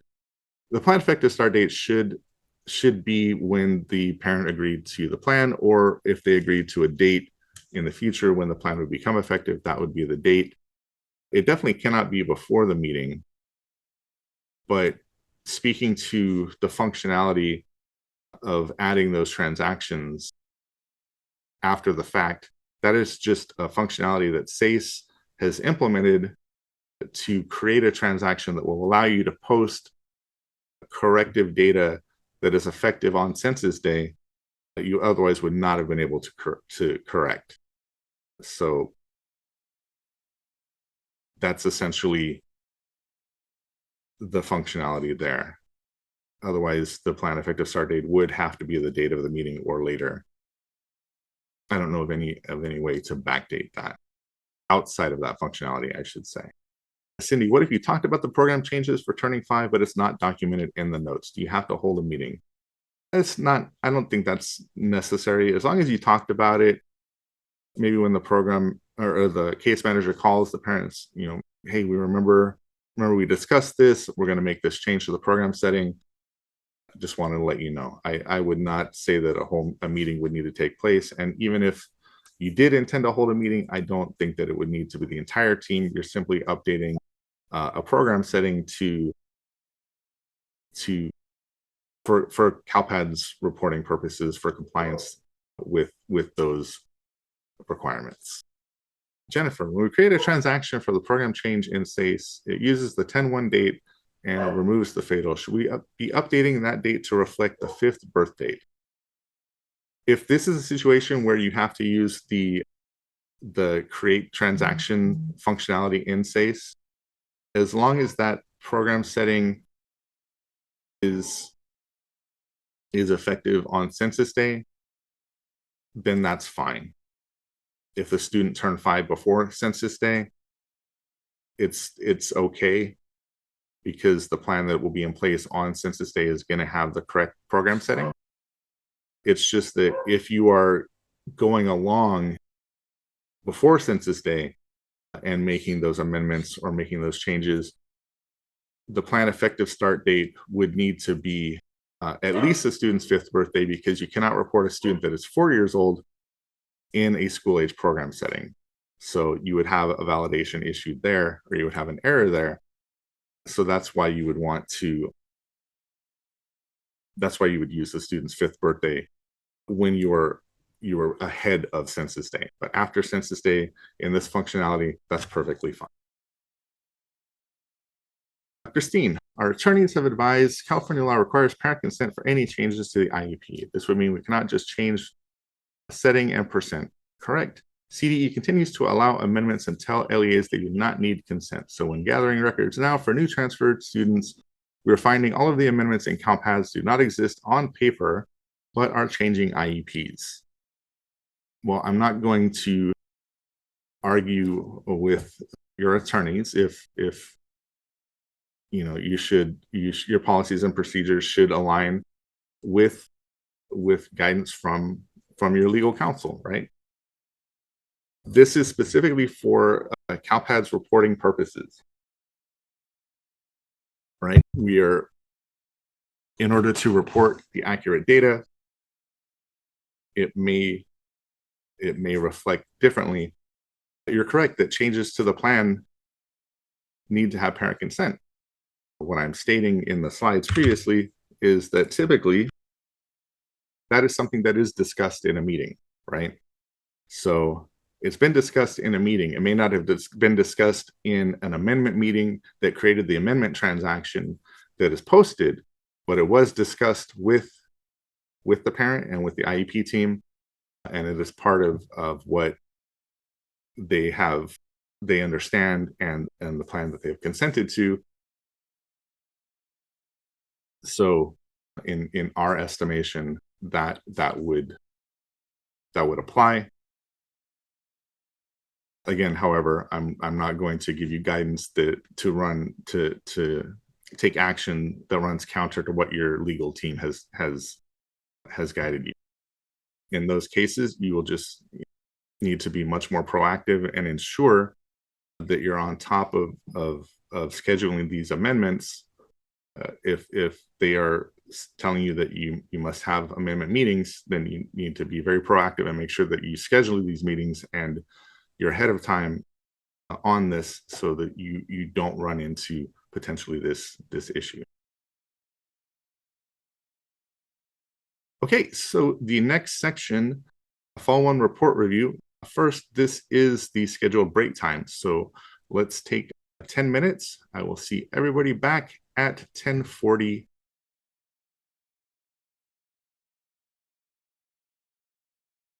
It's a good time to recaffeinate, stretch your legs, all that sort of thing.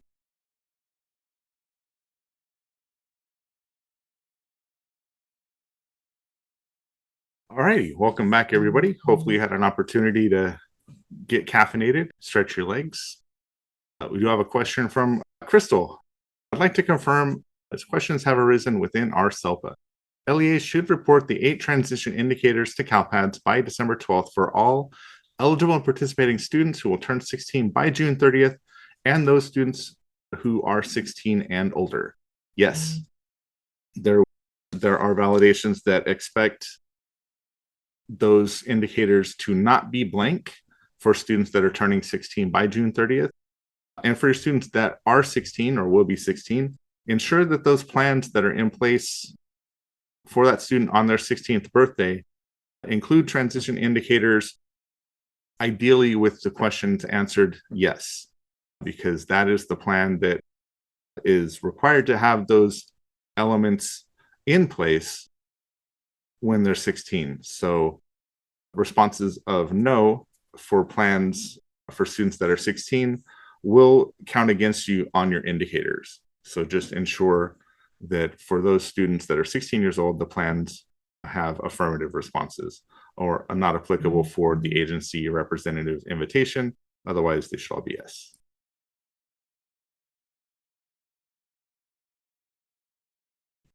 Let's move on to the Fall 1 report reviews. Report 16.12, Education Plan by Primary Disability. So this data is used to calculate indicators 9 and 10, disproportionality overall and disproportionality by disability, as well as the 1-year calculation for significant disproportionality. So make sure all of your students with disabilities that are enrolled and on active plans on census day are reflected in these counts. Make sure all of your students in NPS placements are reflected and represented as well. Review those counts by race, ethnicity, and work with your CalPADS administrator to make sure data are corrected if necessary. Review those plan types. If you do not serve infants in your LEA, you should not see IFSP records in this report. They should be, it would just not show up. Same for ISPs. If you do not serve students in private schools located within your district boundaries, these numbers should be 0 or it should just not show up at all. Take a look at those counts by primary disability. Are the counts consistent with what you see in your special education data system? And this comes back to what we talked about with that CASE student detail report as of census day. You would use that report and compare it with what you're seeing on 16.12 to make sure the counts line up with what you expect. You can also take a look at prior year data. Run 16.12 for last Fall 1 and look for significant increases or decreases. They don't necessarily mean that something is wrong. However, they are worth investigating. Report 1613, count by federal settings. So this is the report that we use, or the data in this report is used to calculate indicators 5 and 6, least restrictive environment for school age and preschool children. Check the counts in each setting. Make sure they make sense for your student population. If you're not a county office of education, you should not be reporting students in a correctional facility.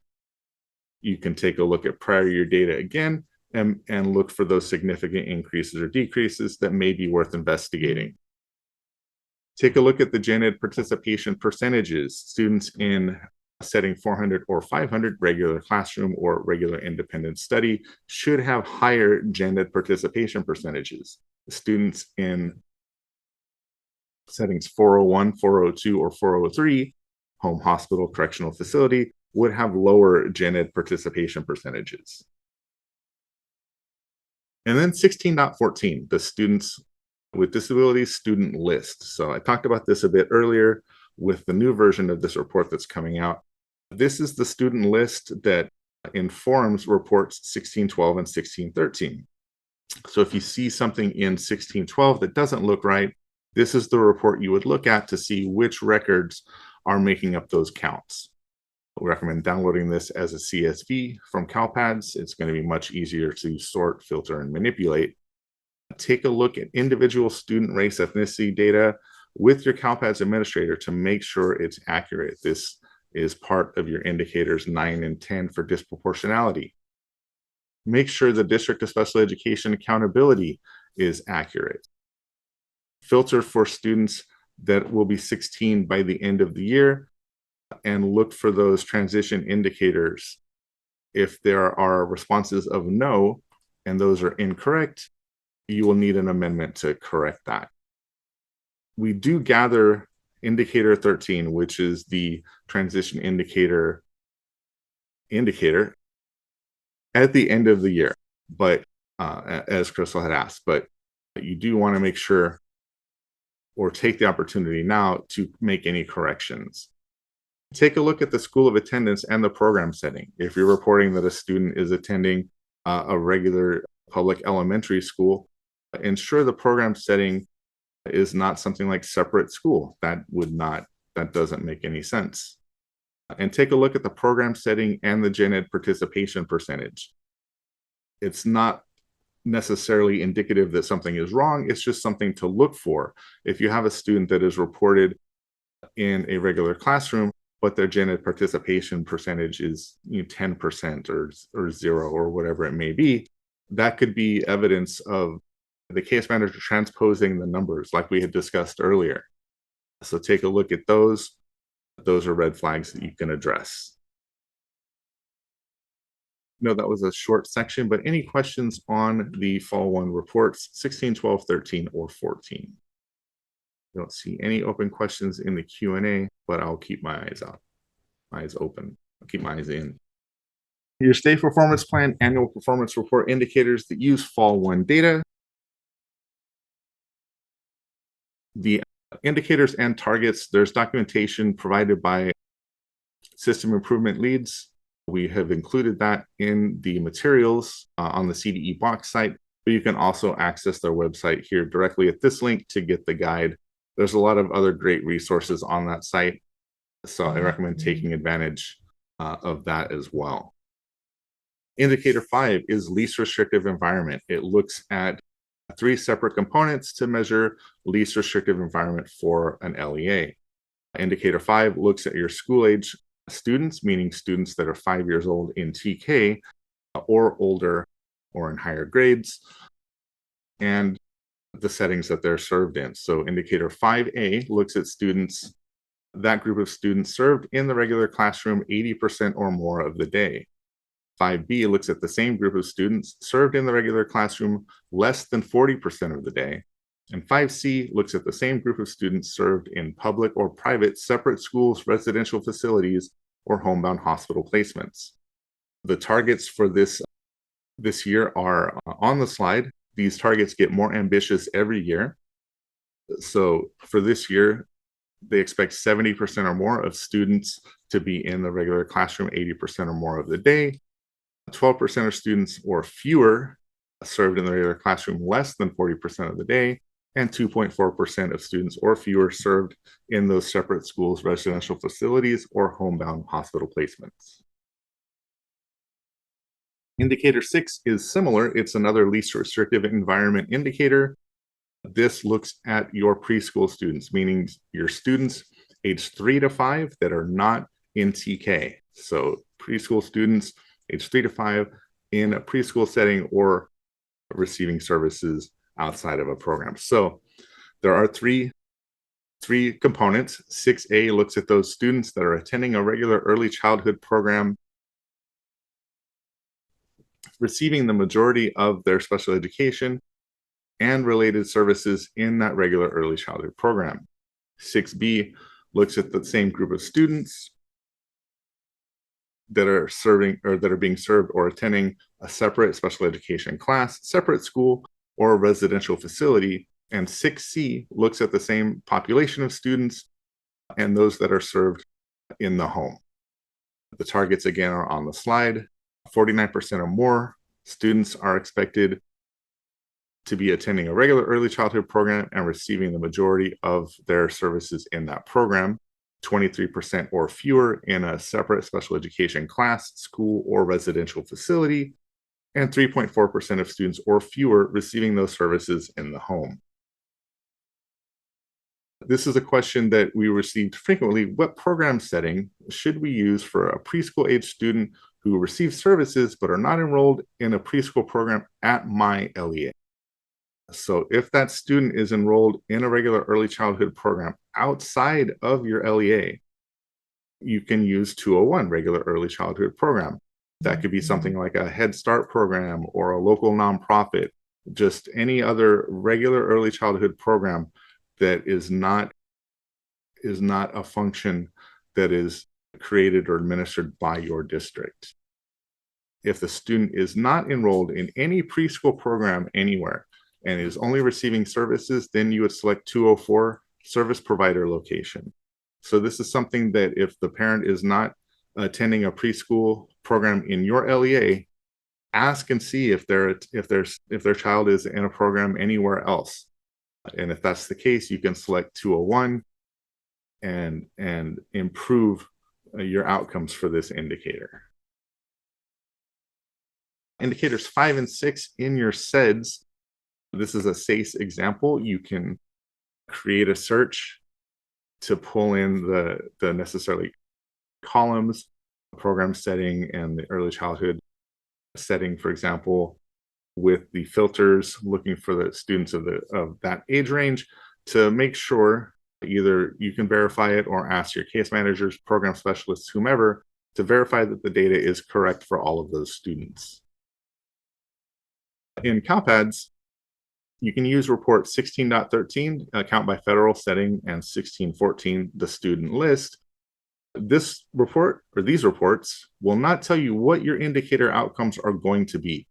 However, you want to run these reports and make sure the data is accurate, because the data in these reports is what will inform your indicators. So make sure all of the data that you see is what it should be. It is accurate to your SEDS and it is correct. Indicator 9, overall disproportionality. Indicator 9 measures LEAs with disproportionate representation of racial or ethnic groups receiving special education and related services as a result of inappropriate identification. So this is where I've been talking about ensuring your race ethnicity data is accurate and correct. Not just for your students with disabilities, but for your entire student population. The risk ratio that identifies a district as disproportionate is a comparison between your population of students with disabilities and the entire school population. So if the race ethnicity data is inaccurate for either population, then your LEA could be identified as disproportionate when you're not actually disproportionate. So it's not just your race ethnicity data for your students with disabilities, it is for your entire student population. So again, You need to ensure that this is accurate before the December 12th LEA approval deadline. Indicator 10 is also a disproportionality indicator, but instead of overall special education eligibility, this looks at disproportionate representation of racial or ethnic groups in specific disability categories due to inappropriate identification. Are students of a particular race or ethnicity being identified under emotional disability at a higher rate than other groups, as an example? Any questions on indicators 5, 6, 9, or 10? I'm not flashing back and forth through the slides to give you a headache. I was just trying to make sure I'd covered everything. I don't see any questions in the Q&A, so let's talk about the annual determinations letter. The indicator data that is used for the annual determination, we do use prior year indicators, indicator results for indicators 5 and 6. Current year data, we do use some fall current year data for your annual determination letter.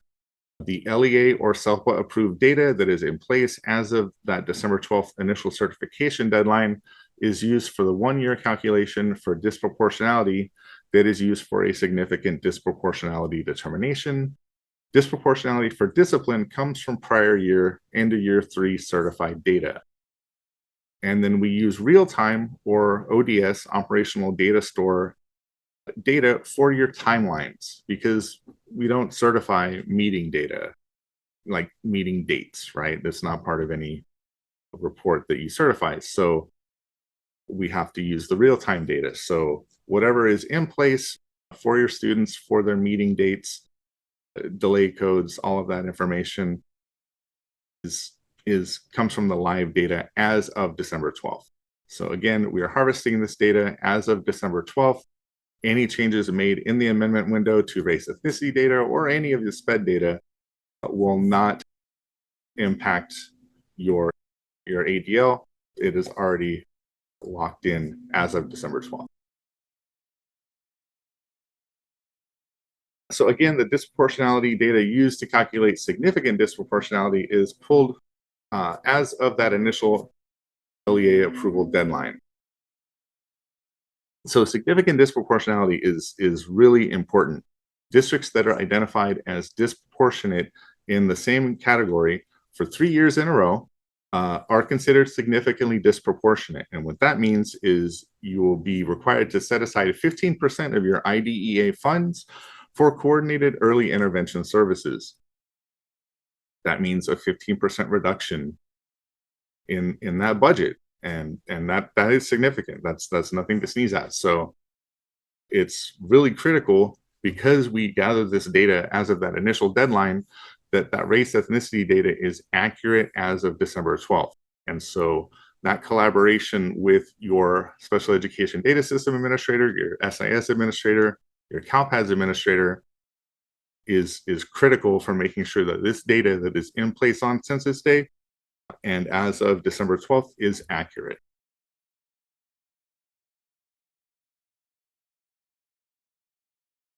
Again, disproportionality is the IDEA requirement that states and LEAs take steps to address overrepresentation of racial or ethnic groups in special education in general, in special education within specific disability categories, for discipline, or for least restrictive environment. There's an excellent document available that explains the calculations of disproportionality in the meeting materials.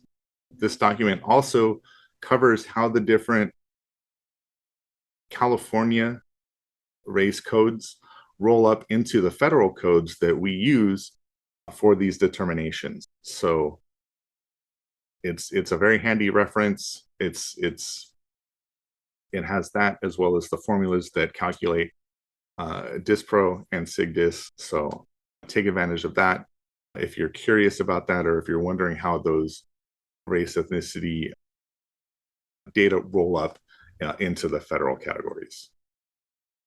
Could you do me a favor and walk them through the multiple ethnicities and how that happens and the propensity for students getting over identified in that category and potentially ending the district in dispro? Absolutely.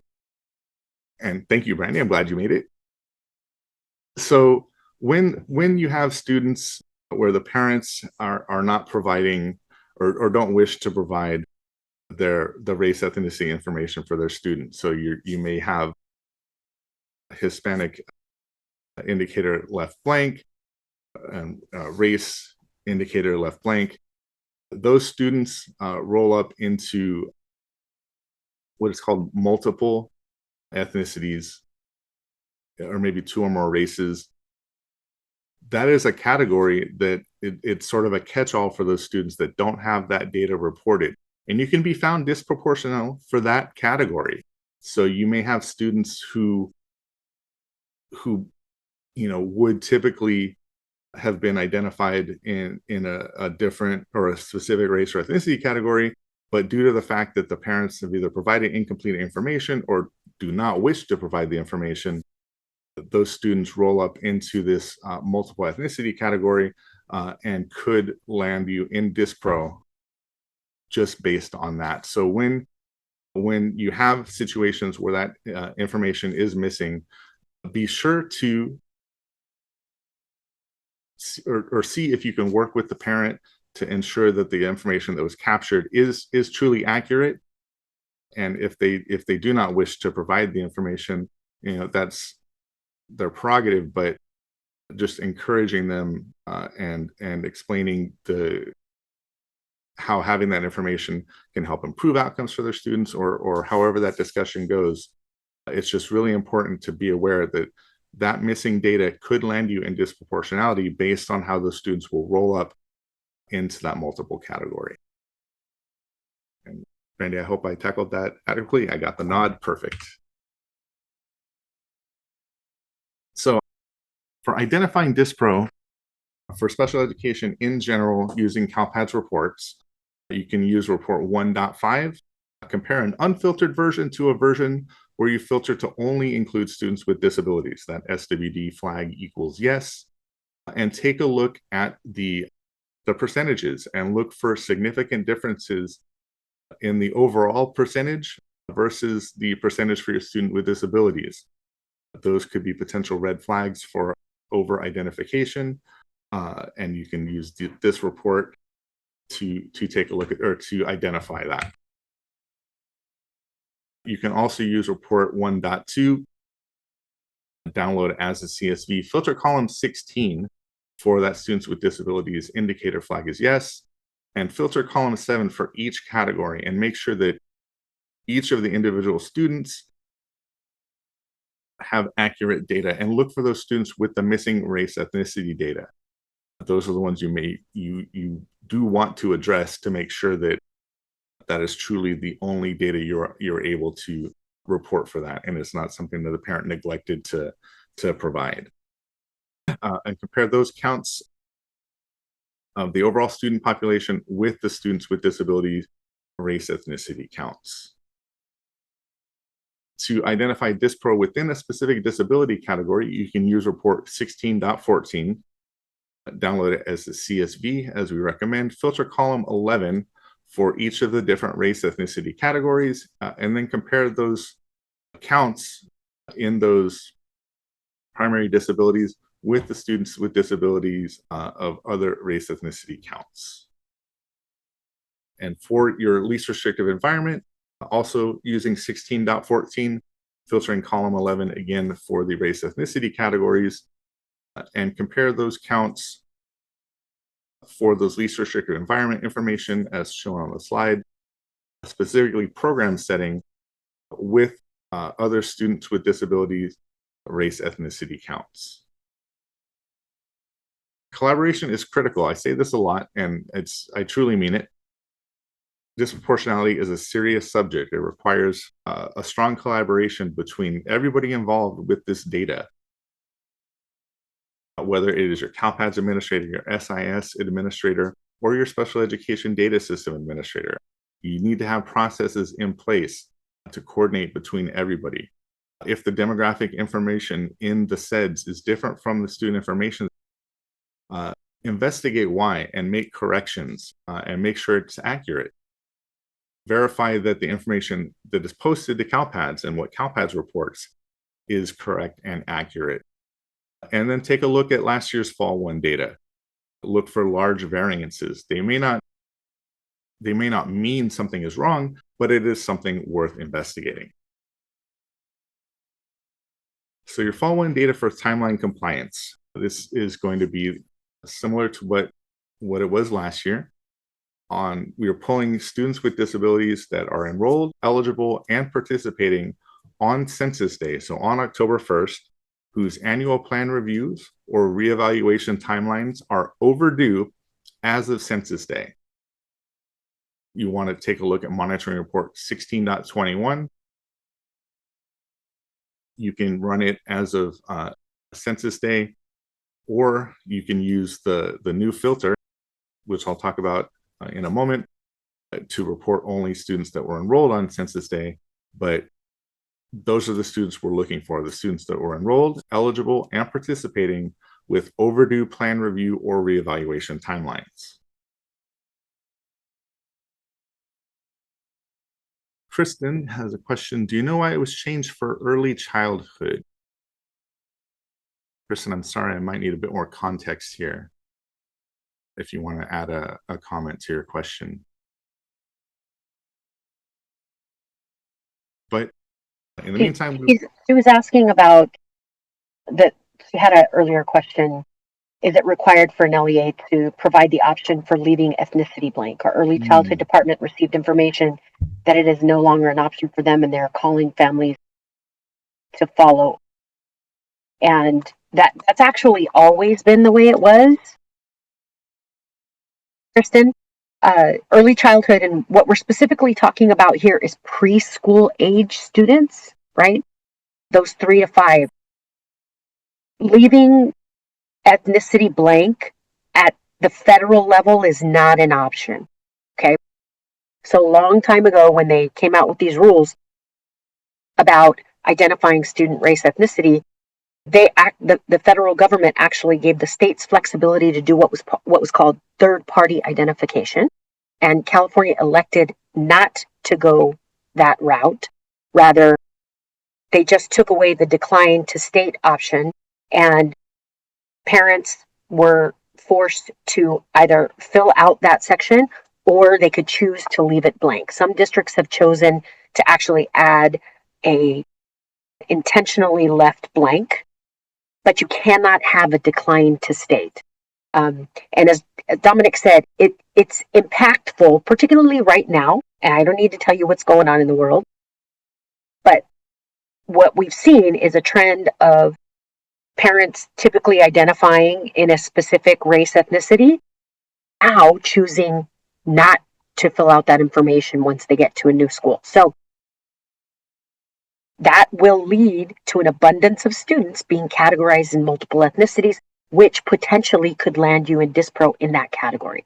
So it is a really good idea to follow up with parents, let them know what it's actually used for, and see if you can get them to identify a specific race ethnicity. And there's going to be times where you cannot do it.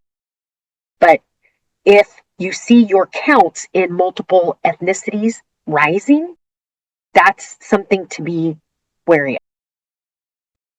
Thank you, Brandy. Yeah.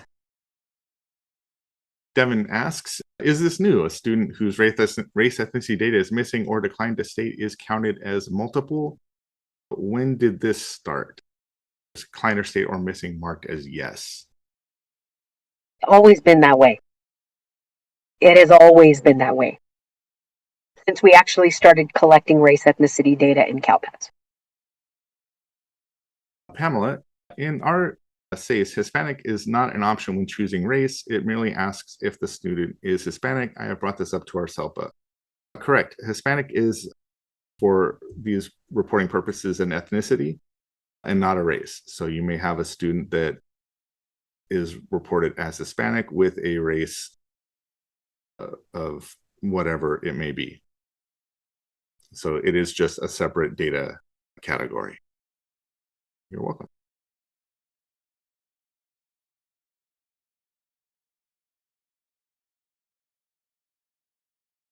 Devin, our district auto selects Native American if the parents don't select one. I don't recommend auto selecting anything. Brandy is shaking her head vehemently. Yeah, do not auto select anything. It is either what they provide or left blank. And you don't agree with the practice, but it's what you do. I would continue to advocate strongly against that. And if you need clarification from our office or from anybody else, send us an email. Right on. And Kathy, what is your explanation to clarify the race and ethnicity issue to parents? Go ahead, Brandy. Oh, well, sorry. I saw you. No, that's okay. So. That's fine. I was just going to supplement anything you had to say, but I think what would help in this case is explaining to them what the requirements are of IDEA, okay, and presenting the fact that at the state level we have to calculate the risk of a certain group being identified as students with disabilities more than others. If all of, just hypothetically, like theoretically, now all of your Hispanic parents don't want to identify as Hispanic anymore, and now they're just leaving it blank, and all of those Hispanic students now end up in multiple ethnicities, that grows, and a large number of those students happen to be students with disabilities, and again, that's across races, right? Then that category gets larger, your students with disabilities population gets larger, and it is likely that you will be, well, it's possible that you could be identified as disproportionate in, the area of settings, area of primary disability, area of race, that particular group. And if students are parsed out and placed into their actual race or ethnicity categories, then it is less likely that you will be identified in that particular category. So I know that's probably way more complicated than it needs to be, but just to kind of explain to them how we're using those data, and that it could potentially lead to fiscal impacts on the district if they're identified in that area 3 years in a row. So. Right on. Thank you, Brandy. Yeah. Okay, moving on. This is our final section, monitoring reports and holding timely meetings. As Brandy had mentioned, there is a new feature with monitoring report 16.21. There's a filter to include students enrolled on Census Day. And so what this eliminates is the need to run 1621 as of Census Day and then 1621 as of today and use match or VLOOKUP in Excel or Sheets or whatever other data manipulation you may have needed to do previously to identify those students. Because again, we are only looking at the students that were enrolled, eligible, and participating on Census Day when it comes to your timelines.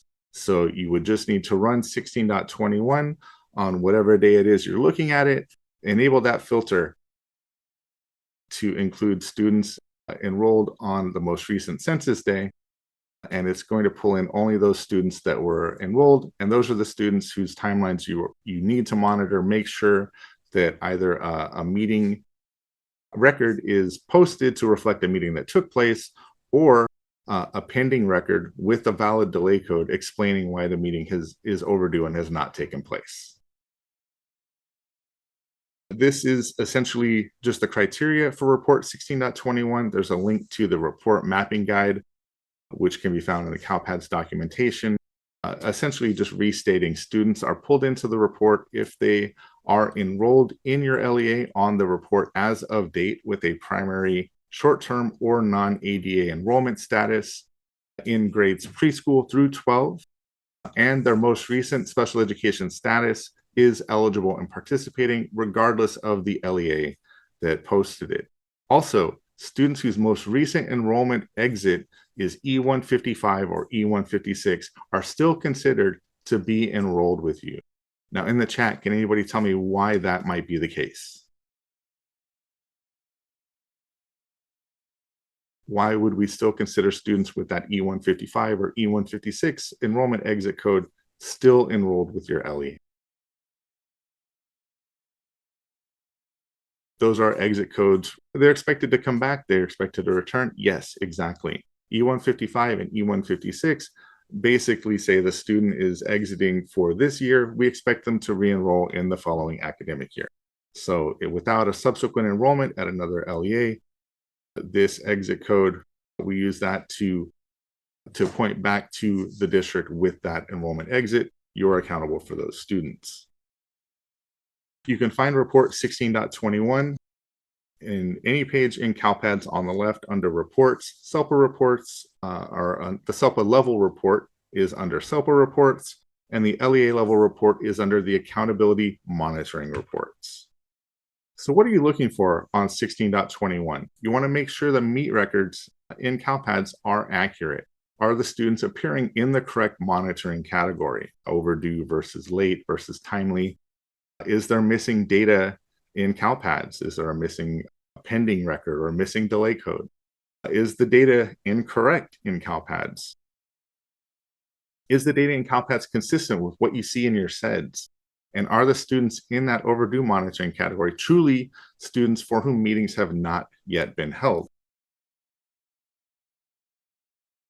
So you want to look for all your overdue meetings when you generate the report, or if you elect to see all monitoring categories, just ensure you are filtering for the overdue categories. There's overdue plan review and overdue reevaluation with or without pending record. So 4 total categories. Take a look in CASE and look for missing meeting records in CalPADS. Is there evidence of, or in CASE, I apologize, in your SEDS? Is there evidence of more recent meetings in the SEDS? Make sure a transaction is posted that reflects that, or add a meet record in online maintenance manually into CalPADS. Was the student exited and it just has not been reported, and so their timeline is still going, but they're actually no longer eligible? Make sure that if that's the case, that their status record in CalPADS reflects that fact, reflects that exit. Is that E155 or E156 an incorrect exit reason? If they have not returned, then you may need to do some investigation. Maybe they transferred to a private school. Maybe they left the state. In those cases, the SIS coordinator would need to update that exit code to the appropriate code. If the student remains not enrolled anywhere, then you would want to post a status of eligible not enrolled effective after that enrollment exit date to reflect the fact that the student is not currently enrolled. Remember, 16.21 pulls in students that are enrolled, eligible, and participating, and eligible and not enrolled students will not appear. See if there's a pending meeting record or a regular meeting record that has been created but just not submitted. So look in your transactions and make sure the transactions have been submitted. If they have been submitted but they don't exist in CalPADS, you may need to resubmit them, or you may need to use online maintenance to add those records manually. Just make sure that there is a record in CalPADS that reflects that a meeting was held, or that there is a pending meeting record that reflects a valid delay code to create or to make that timeline compliant. You can also look for meetings that were held late to ensure they have delay codes. So you can filter for the held late monitoring categories and look for delay codes that are blank, and check in your SEDS to see if there is actually a delay code that was populated. If so, you can update the transaction directly in online maintenance or resubmit from your SEDS. If it is blank, check with the case manager to see if there is a valid delay code available. Maybe they just entered it after they affirmed the meeting in your SEDS, which would mean that the delay code would not appear on the transaction. delay code and degree of support in CASE in specific exists on the student record. They don't exist in the IEP documents. And so if those data elements are not in place when the meeting is affirmed, they will not appear in the transaction. So ensure that case managers are putting delay codes in place before they affirm, and ensure that they are putting the degree of support in place before they affirm. Otherwise, those data elements will not be included in the transaction that is created. Again, you can use 16.21 to look for those students that have transferred in, generate the report, filter the plan LEA name column to remove your district from the list. Any remaining records are plan records that were submitted by other LEAs, but now the student has enrolled with you, and that indicates you need to adopt that plan record and report that to CALPADS, ensure it's posted.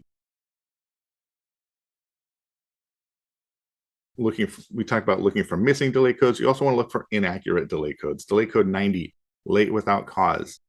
Is that really the reason? If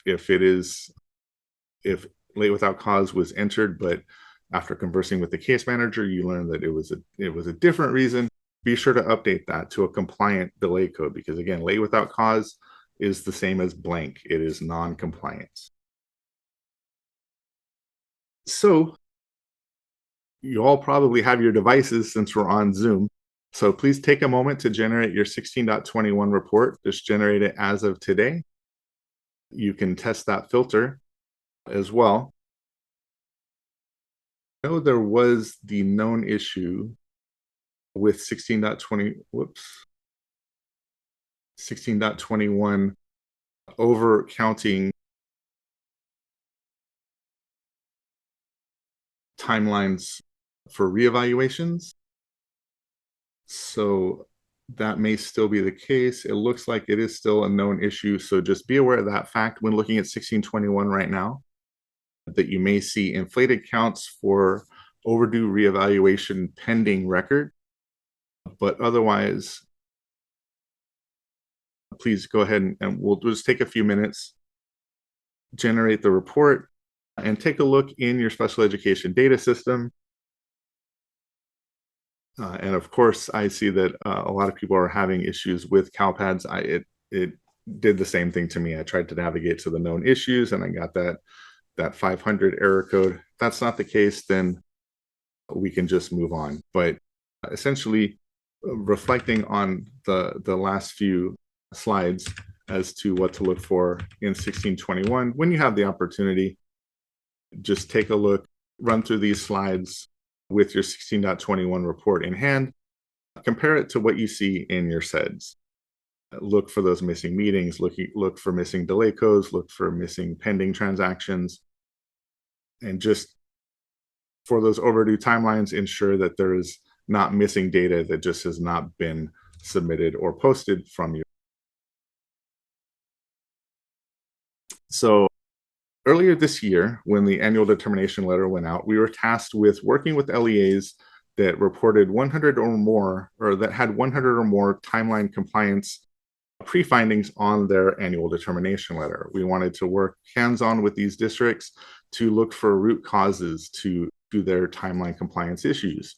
And so we traveled to 5 regions, met with about 35 districts, and worked hands-on with them in their data to take a look for root causes. And we, at the end of this process, we sort of aggregated our findings, and that's what we're going to talk about right now. So the number one cause for late meetings in CALPADS, case managers still reluctant to save, affirm, or archive meetings that have been initiated, but there has not been a conclusion to the meeting, whether it is not a consensus on the plan or the parent not accepting the plan. They're still hesitant to affirm, archive, or save. So we recommend creating a local policy or process that requires saving or affirming those IEPs within 7 days, even when you don't have parent signature, even when you may need to be holding a continuation of this meeting at a later date. It should still be affirmed or archived, because essentially that just creates a record indicating that the meeting was held and you've met your statutory timeline. We have also encouraged CALPADS and LEAs to provide training to site administrators so that they are better equipped to explain to case managers, and they have a better understanding of why saving, archiving, affirming is necessary in order to report data to stay timeline compliant.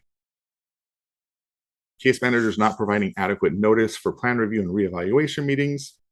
Anecdotally, we heard stories of case managers providing 1 or 2 days notice to parents for a meeting they wanted to schedule. And that can be a really difficult ask. Parents have busy schedules just like we all do. So we recommend creating a local policy or process where parents are notified of meetings, of scheduled meetings with at least 2 weeks notice. That way, if there is a conflict, there's ample time in between for the district and the parents to find a date that works for everybody. Meeting records missing from CalPads because LEAs were not sending transactions up on a regular basis. So when this data was first rolled from CASEMIS to CalPads, and I know not everybody has been around that long, but when we first started reporting special education data to CalPads, CDE recommended that the data was posted at least once a month. That is probably not frequently enough. We would encourage a local policy or process that ensures data is submitted at least once a week.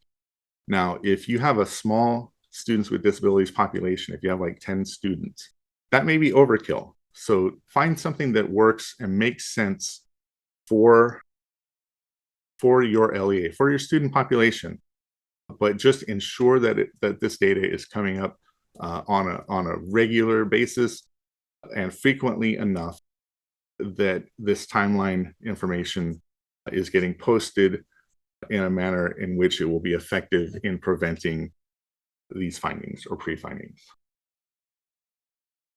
Many students transferring into districts with overdue plan reviews or reevaluations were identified as timeline non-compliant. So remember, once a student transfers into your district, you are responsible for reporting that student's data, and you're responsible now for the timelines. So but there is a valid delay code when a student transfers to you with an already overdue timeline. Delay code 50, transfer. So generating 16.21 on a weekly basis to identify those students that transfer in will also allow you to check their current timeline status. And you can identify those students that have overdue timelines and make sure that delay code is posted with a pending record that explains the lapse. Also ensure the delay code is on the actual meeting record if it is held after the timeline as well, to bring that timeline into compliance. But again, this is another reason to run 16.21 to monitor those students that are transferring in, not just for the plan adoption, but to take a look at their timelines, because once you are reporting those students, once you have enrolled them, their timeline is your responsibility. For indicator 13, many students appear to have been missing transition goals in their IEPs, even though the goals were populated in the SEDS, which resulted in instances of timeline noncompliance, no transition plan by age 16. So we talked earlier about using reports in your SEDS to look for those students that are 16 years old in order to make sure that those transition indicator questions have been answered on the plan and that they have been answered in the affirmative for purposes of the indicator. Aside from, again, the one caveat, the agency representative invitation can be not applicable, but otherwise the compliance for this indicator is that they're answered yes, that those elements are in the plan. And so you can use 16.24 when the window is open or when we release the year-round 16.20 or 16.14, I apologize. You can use 16.14 when the window opens, or you can use the year-round live data version of 16.14 when it releases to search for that indicator data for your students and make sure that the transition indicator fields are reported accurately. I do see Gary noted there's a system-wide CALPADS issue being investigated. So thank you, Gary, for that. And thank you for being here as well. Appreciate you. Students transferring into districts and the prior LEA failed to report meetings that had occurred, resulting in timeline noncompliance. So there is a large district in Southern California that I will not name that has essentially a process where if a student disenrolls, they would no longer report data for that student. And so you could have an instance where a meeting was held on December 1st, and then the student disenrolled December 2nd, and that meeting would just, there's no evidence in CalPads that it ever happened. So in that case, you want to make sure you're looking at 16.21 on a regular basis to identify those timelines for your students that transfer in. And if you have the evidence that the meeting was held, you can submit a meeting record in online maintenance or possibly from your special education data system to correct that timeline. You do not have to have an overlapping enrollment to post meeting records. So take advantage of that functionality to post the record for a meeting that was held, even if it was not held by your LEA, to bring that timeline into compliance. And then children transitioning from Part C at a regional center not being evaluated for Part B in a timely manner due to inconsistent communication between the LEA and the regional center. We're aware that communications from regional centers are not always timely. We've heard anecdotally that they will communicate with districts maybe once a month, maybe twice a year, maybe whenever they feel like it.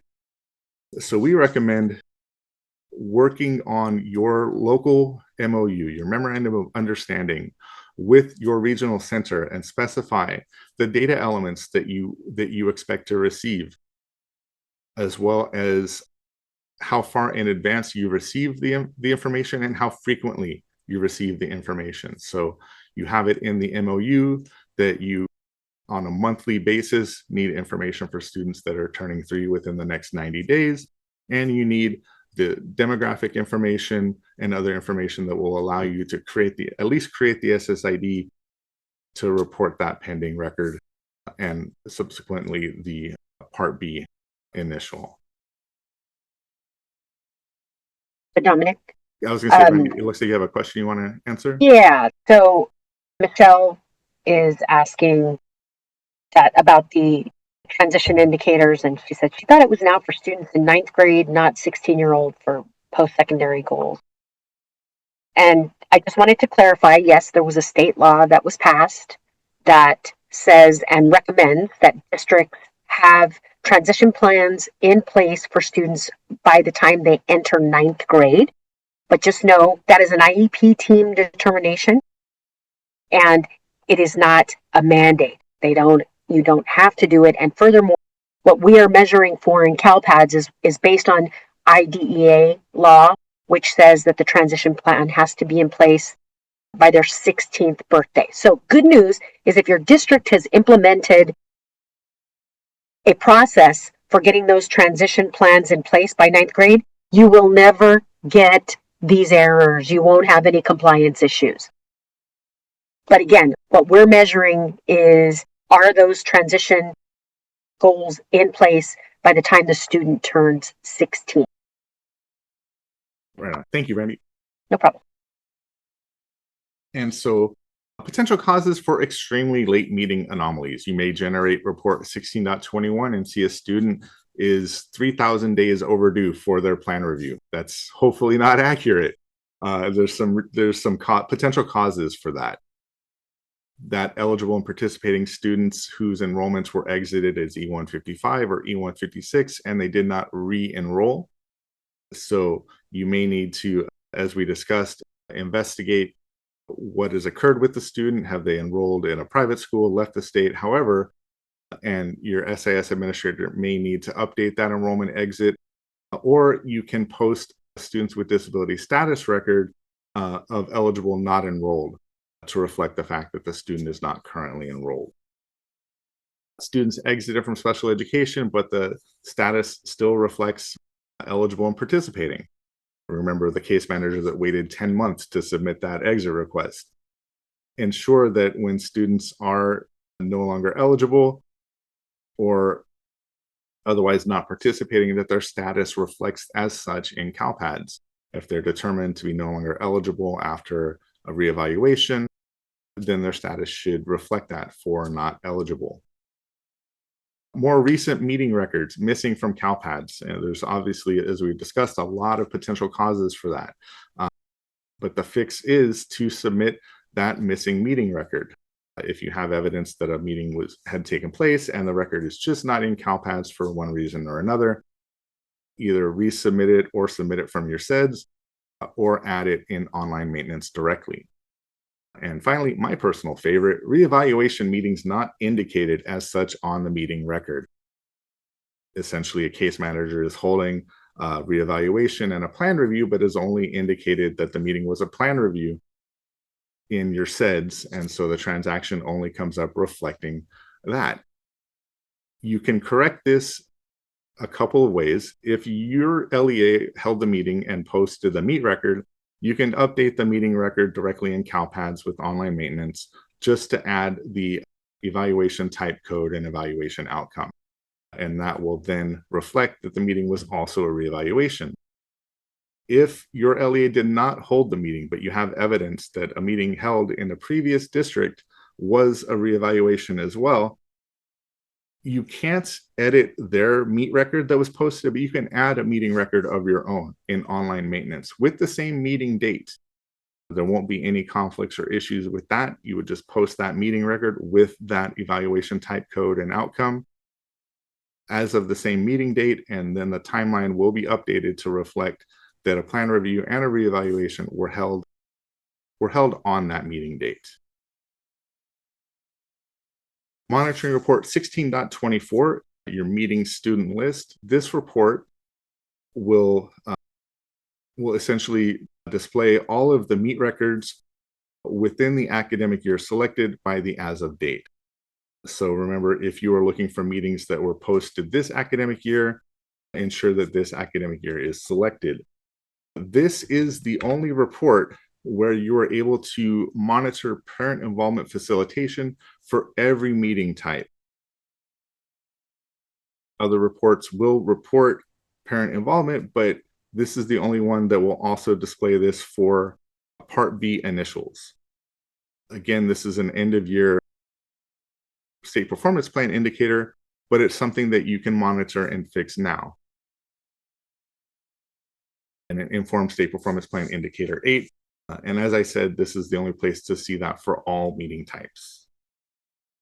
Obviously, with CALPADS issues, we won't go through the report review, but when you have time, be sure to generate 16.24 and look at those meetings that have currently been held and posted for this academic year. Make sure that parent involvement code is entered and is accurate, and save potentially some time for the end of year when that is going to be collected for the indicator.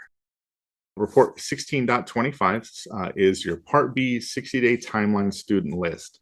So previously, to monitor your Part B timelines, you would use 16.24, add some columns, do some calculations to determine the days that have elapsed and whether or not it's within the 60-day timeline.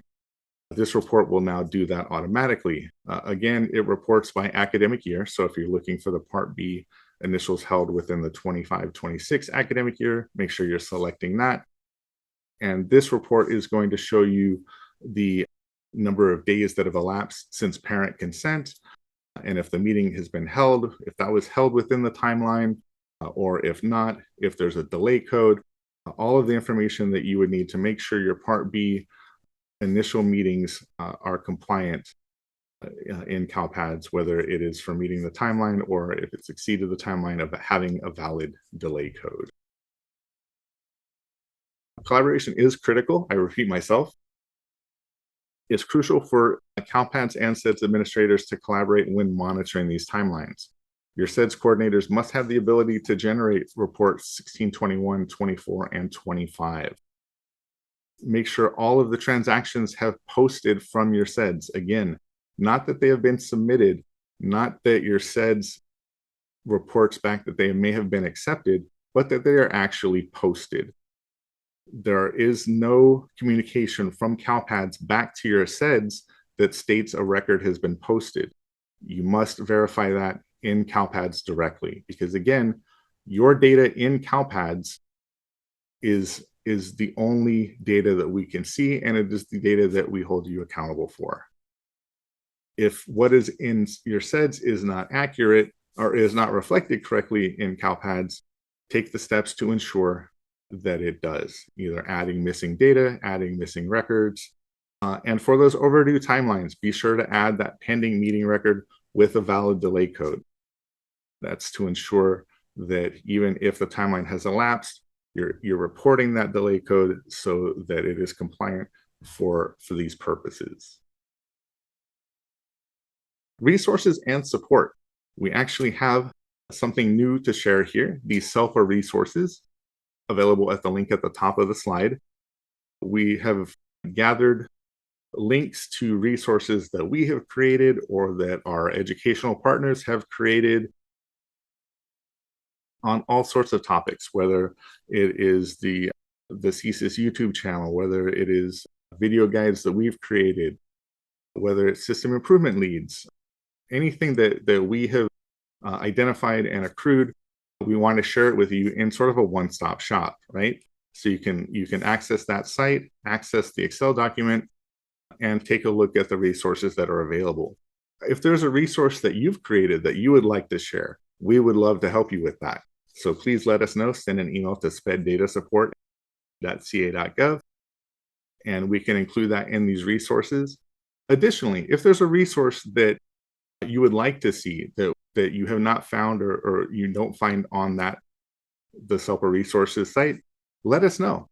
Send us an email, again, speddatasupport.cde.ca.gov, and let us know what you would like to see, or if there's a resource that you would find handy. We would love to create something and make it available to you.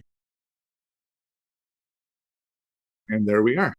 Any additional questions? And again, just thank you all for being here. We appreciate all of the hard work that you're doing out in the field. You know, I know personally, and my team, everybody that works in our team knows as well, the challenges that you may face, and we don't want this to be any more difficult than it already is. We endeavor to make this as easy as possible.